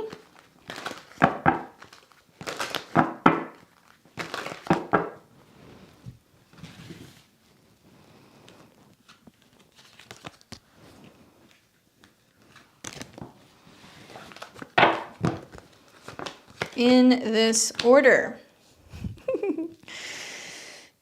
Is this your partner? Do you mind me asking? Is this your spouse? Who is this? I'm going to assume Tim Wall. You're Christine Wall, so I'm going to assume this is your husband or brother, one of the two. But I'm going to assume it's your husband. Yeah. Four of Coins, Ace of Swords, Queen of Wands. So, you know, the Four of Coins coming up, it's like, where is he afraid to let go of something? What is he holding on to too tightly? Is he afraid of spending money? Is he not wanting to invest things right now? Is he afraid to make moves? Is he, you know, pinching pennies? Like, what's going on there? Because the Four of Coins can talk about either when it comes to business or family, not wanting to let things go, not wanting to make changes, not wanting to let new stuff in. Okay, so that's in the past position. It can represent also being in a situation where he's like really sticking to his guns in regards to, no, I don't want to sell these things. I don't want to change business, like being very rigid. Ace of Swords and the Queen of Wands coming up is kind of funny because I wonder if that's you. Saying to him, like, out with the old, in with the new. Like, we need to do something different. And like, let's talk about making changes. And like, let's have conversations and initiate new things. Ace of Swords is communication, ideas, contracts. It's about learning. It can also be about directing your energy and talking about what changes are going to begin. It's a very masculine energy. So it can also be about making cuts, getting rid of things. It can be about having serious conversations about what direction you guys are heading in. I see you with the Queen of Wands being somebody who's like the cheerleader for change, being like, look, this is difficult, but we got to do these things. And maybe taking the reins and being somebody who is encouraging him to like listen to you, especially if you have some kind of foresight or intuition. Like, I'd go as far as saying, not that he doesn't believe, but this is a very traditional energy. So this can be the partner who's like, I'm scared, don't want to do this, and I want to do that. And you're like, okay, well, this is what the tarot card said, or like, this is what your horoscope says, or this is what my intuition says. Because the Queen of Wands is somebody who's very passionate and determined and powerful and really wants to lead and give insight about creating life or creating new opportunities rather than feeling stuck or in the grind. So I don't know if that's what you're doing right now. I don't know if this is like another family member or somebody professionally who comes in that can give a sense of direction or remarket something or talk to him about, you know, making changes in his career. Or talk to him about possibly like marketing for the business because the Queen of Wands can be somebody who like rebrands something or designs something or talks to you guys about how you can kind of get more traction. But I have a feeling it's you. And I think that this is about, you know, you guys going back and forth about making a decision about holding on to something or letting go of it. My husband wants to let go of partnership. Professional partnership or relationships? Is it like you two or is it his business partner?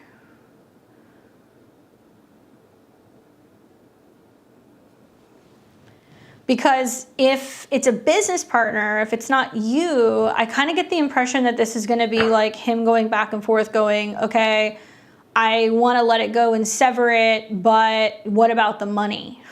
So if there can be a genuine understanding where he can cut ties and like it would need to be done by the book, like this would be contractually and you guys would probably have to like have everything spelled out legally.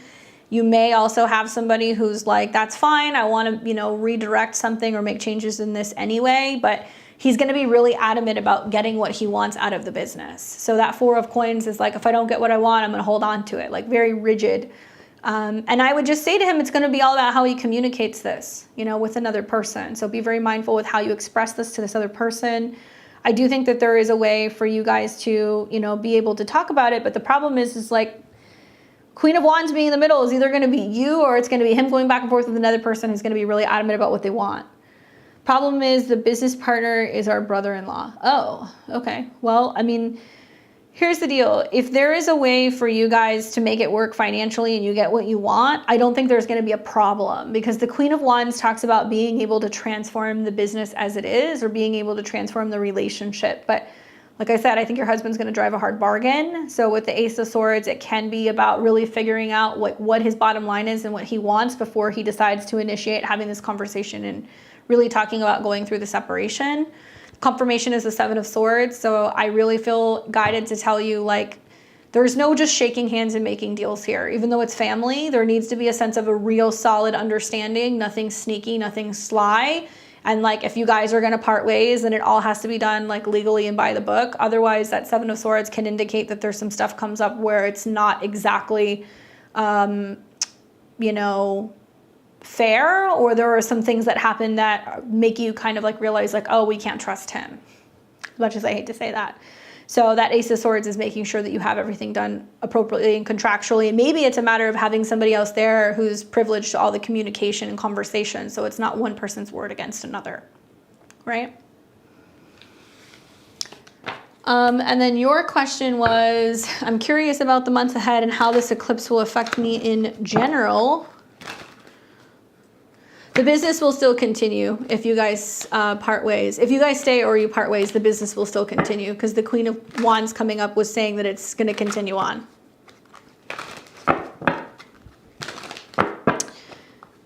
And then you want to know about the months ahead and the eclipses.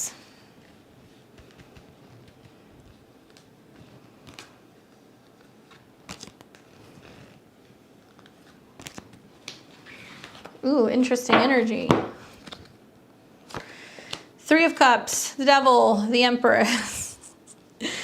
Did you and your husband talk about splitting off this partnership and starting your own thing?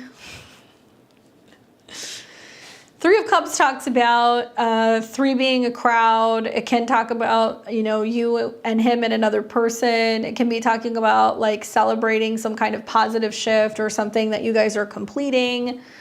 Yeah. And it seems kind of funny because it almost seems as if you won't, like you're not going to tell anybody. I hate to say that, but to my interpretation, because the devil's kind of sneaky, is you're like, okay, this isn't really fully working. So how do we get out of it and then start our own thing, but like not include them in it? It's kind of my interpretation. So you're trying to figure out how to get out of it while you're possibly thinking about starting another thing. I think the Devil card is saying be careful because it can get a little tricky. It can represent the entanglement or feeling limited or something where, you know, like where you're stuck, right? Because the Devil card is about being bound. It's like, I want out of this relationship, this addiction. I want out of this cycle. And somebody's saying, nope, you have to stay. I've got you, you know, or we have too much invested together or whatever. That's literally keeping you, right? So the Devil can represent this energy of not feeling allowed to, you know, make changes.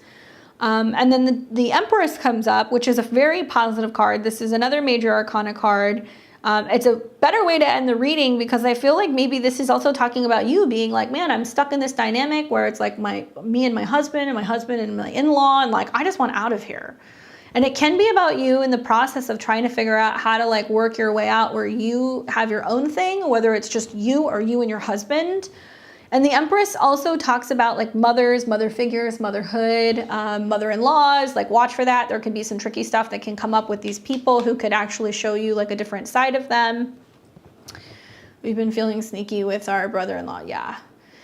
Yeah, I mean, I think the other thing is like, you know, with the Empress coming up, it's about doing something that's going to be more positive, harmonious, something you're going to enjoy more, that's going to be more comfortable and like luxurious and like kind of getting out of this circle where you're kind of going round and round and round, like dealing with people's drama, right? And dealing with people who are not being honest or not being forthcoming, who are creating problems and also creating this web where like you're getting stuck.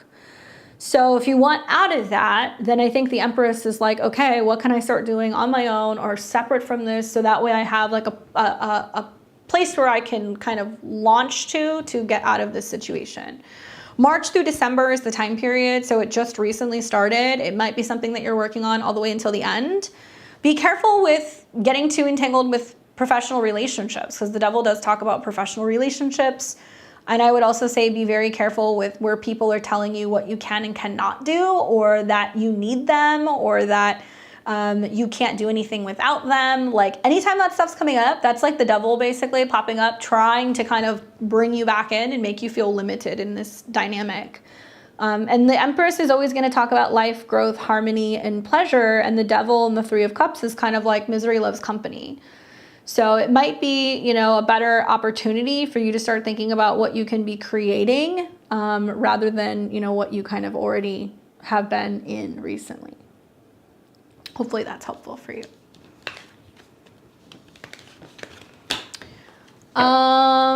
We've got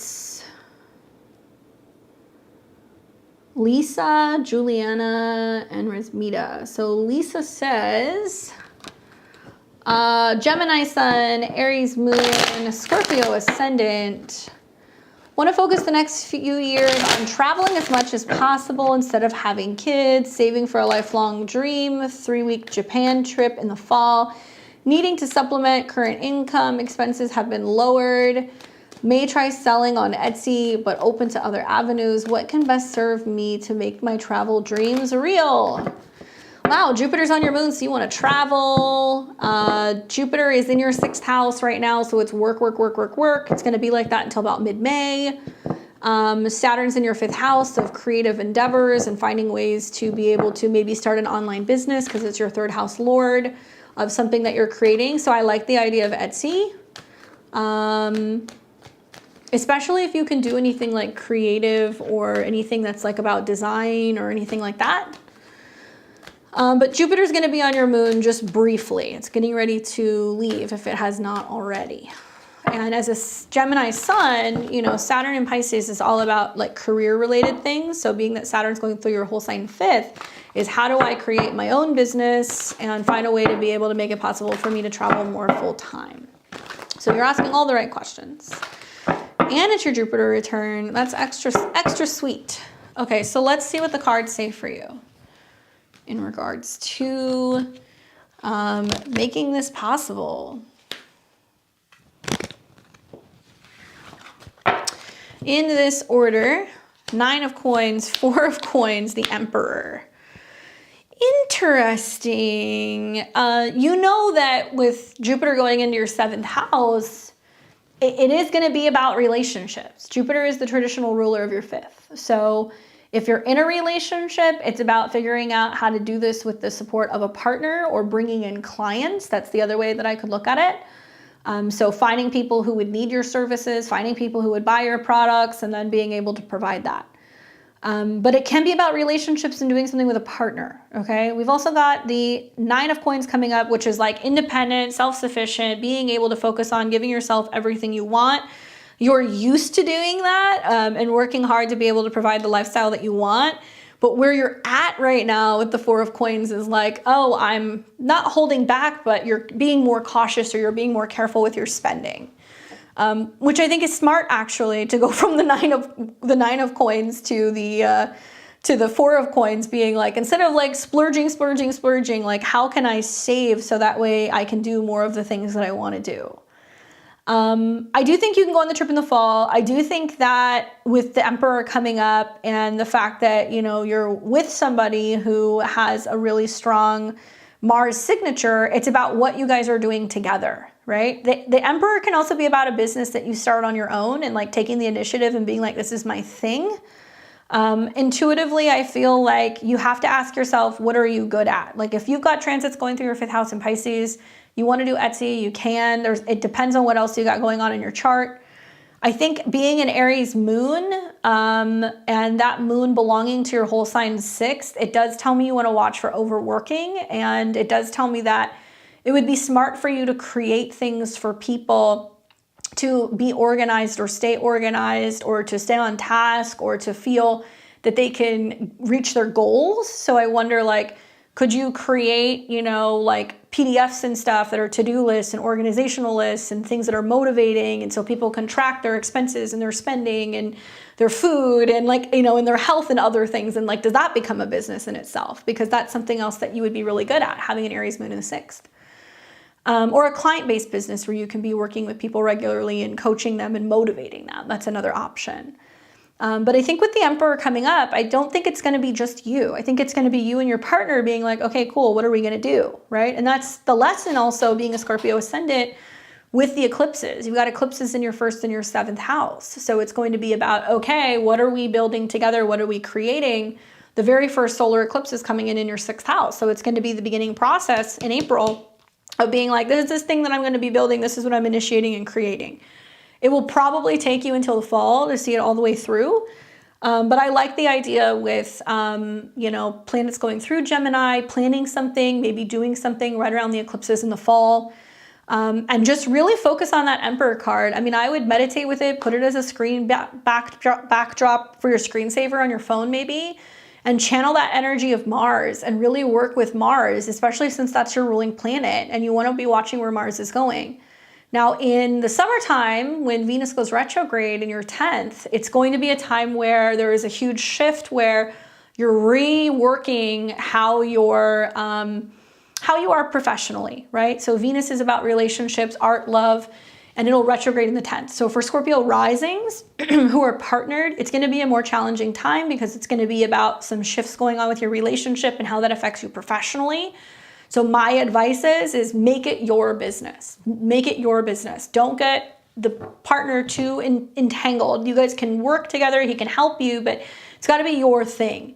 By the time you get through that retrograde, then you're going to have a better understanding of if it's what you want to do, if it's going to be something that's going to, you know, bring resources in, and then you can integrate your partner more so after that point. But really focus on these Mars transits and really show up for that motivation side of things, because with eclipses in your 6th house, there's not going to be a shortage of work. You just want to find your niche. And I think that having an Aries moon there, creating products where you can incentivize other people to stay on task is like perfect for you. Okay. Hopefully that's helpful. Keep me updated what you end up doing. I'm also the organized one, so I'll stay out of it. Oh, I love that. So I have Juliana. There she is. My moon is 29 Cancer. My moon is Cancer 29 degrees, 0 degrees, Cancer rising, and Pisces sun. A little vague in the PayPal box. Gotcha. What do I need to know? And then love. Okay, so let's see what the cards say.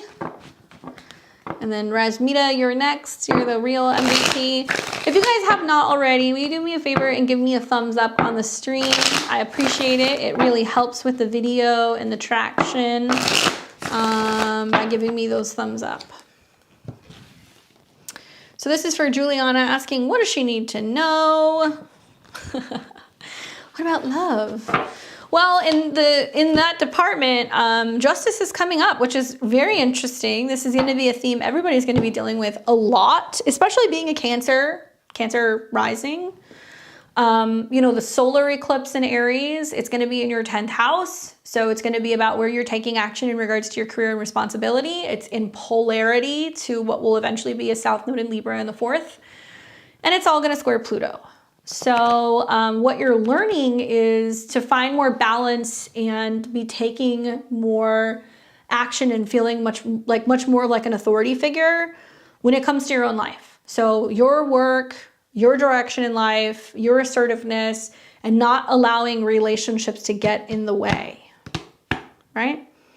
So being that Pluto is squaring your moon or opposing your moon, you want to watch for, you know, threatening issues in relationships.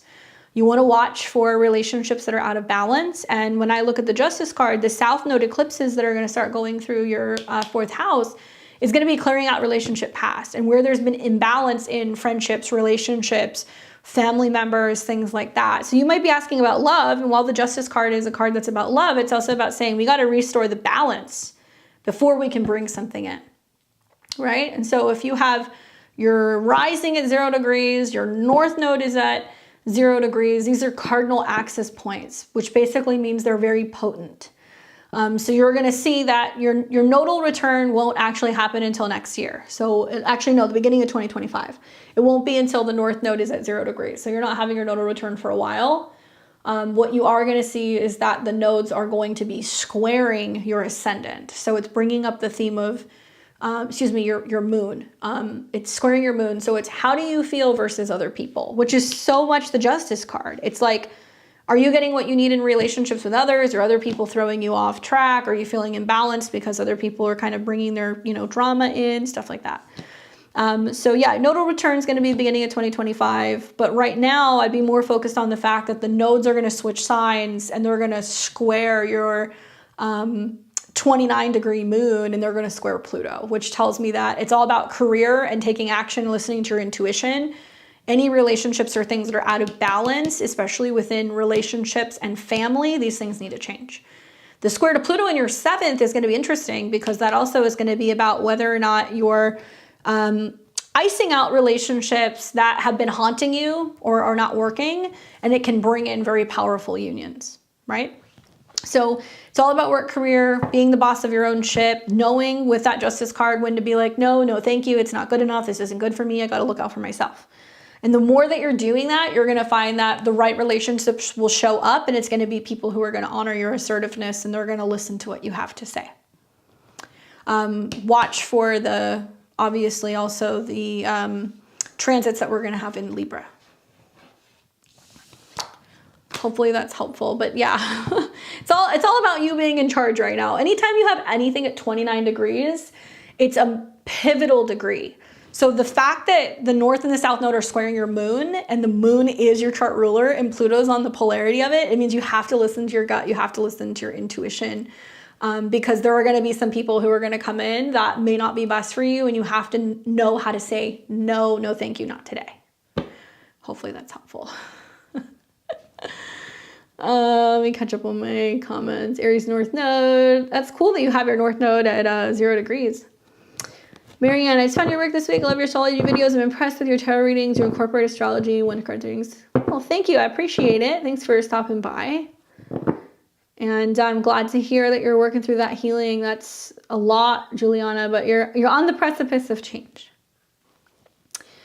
Rasmita says, 3-card reading, Gemini rising, Aries sun, and Leo moon. I've been struggling with my love life. It seems like I cannot find genuine connection with anyone. What can the cards tell me? Well, being a Gemini rising with Jupiter in your 11th, it's time to get out there and socialize. Go out there and get active, meet people, and start doing things. And also you're going to see that the Jupiter trine your moon is also really wonderful for traveling, going places, and meeting people. So it's all about communicating and being a little bit more active in your community, or going and starting groups or joining groups, like literally doing things by yourself and going and making new friends. That's the key. But let's see what the cards say in terms of being able to find a genuine connection.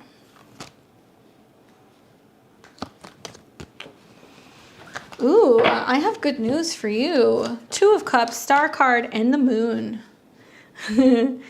I think, everybody, when they ask about connection relationships, right, they always want to see the 2 of Cups. So off the bat, that's a really good indication that it's not that you're not looking, it's not that you're not willing, because this is in the past position. So you really are open to relationships. I do feel like it's about finding the right person. And so, it's weird to see the 2 of Cups, which can be a relationship card, pop up with the Star card, because it can be talking about focusing on platonic relationships, friendships, connecting with people, right?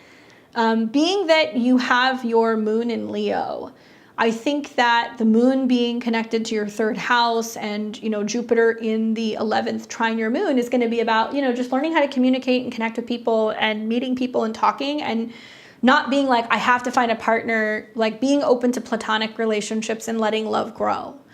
The Star card can talk about a period of healing. It can talk about a period of focusing on friendships and having like a pool of people that you can kind of connect with.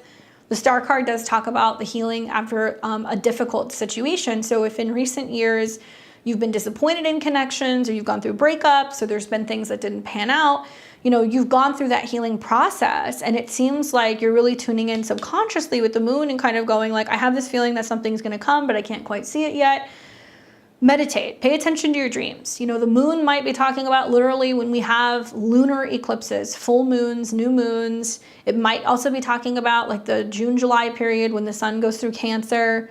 Being a Gemini rising, that any Jupiter transits are going to bring you relationships because it rules your 7th house. So as Jupiter goes into your 11th, it's like, go out there and meet people. Tell all your friends you're single. Be like, do you know anybody? Set me up, like hook me up with somebody. A friend might become a significant relationship. It might be someone that you meet while you're going to a party, or you're networking, or you're traveling with a group of friends. I'm reading your comment. Still recovering from a breakup that happened last year. Okay, so, the good news is the Star card is, I feel pretty confident in telling you, like, it is about going through the healing process. I'm not going to say that the healing is done, but I do feel like the next step is venturing into the unknown with the Moon card, taking a chance and being like, look, I'm going to see what else is out there and see if I can be able to make magic happen, and really trusting myself and my intuition. Jupiter will go into Taurus. So to be honest with you, between now and like mid-May, go do all the things. Socialize, you know, go out there and meet people, because when Jupiter drops into your 12th house, you're going to be a little bit more private, or you're going to want to meet people behind the scenes, or possibly you're going to like meet people through traveling or through taking courses. So you're going to have the most opportunity in the immediate next month to meet somebody. And I want you to go out and make new friends, because the North Node is going to be moving through there. The North Node will officially be in Aries in July, so you're still going to pick up a lot of this energy for the next 2 years. I think it's just a matter of venturing with Jupiter there now and trying to meet people, and pay attention to when planets go through Cancer, or when you start to see like full moons that are taking place. Maybe that full moon in Sagittarius that we're going to have, you know, I think it's going to be in June. That might be something else that kind of pans out and shows you a little bit more about relationships. But I definitely feel like healing has already taken place, and it's a matter of just looking for the right connection and not feeling like it has to be romantic. That seems to be the key. Hopefully that's helpful for you, gives you clarity on that. Let me make sure I didn't miss anybody. Thank you guys. I saw you guys gave me a thumbs up. I appreciate it. I'm pretty sure we got everyone. Yeah. So with that being said, thank you guys for spending Friday night with me. I am going to be putting out a video, obviously on Sunday. That's going to be for the astro weather. We're going to talk about just how much stuff is going to be happening in the next week. I've got more videos coming out for you, another eclipse video. I'm also working on a preview for Jupiter in Taurus, because I want to start touching on that as well. So make sure you click the button below, you're subscribed, so you're alerted when I have videos coming out on the channel, so I can talk to you guys all about the stuff going on in the cosmos, horoscopes, new moons, full moons, all that stuff. If you guys haven't already seen my solar eclipse in Aries video, please check it out. And if you guys like my content, you can always join my memberships, or you can book a personalized reading with me. You can go to my website below at beyondtheveiltarot.com. We can have a one-on-one session if you like my style. It's tarot, clairvoyant, and also Western astrology. And if you want to learn tarot or astrology and you like the way that I do readings, check out my courses. I have Astrology 101 for beginners and Astrology 201, where I teach you guys how to use the techniques that I use on the lives, how to look for cycles, for patterns, to work with eclipses, progressions, all of that stuff. I teach you guys all of my formulas in how to accurately make predictions in transiting planets and astrology in the natal chart. So that just recently got put on my website as well, if that's something you guys want to check out. Otherwise, please enjoy the rest of your weekend. Thank you so much for hanging out with me, and I will see all of you guys on Sunday. Take care.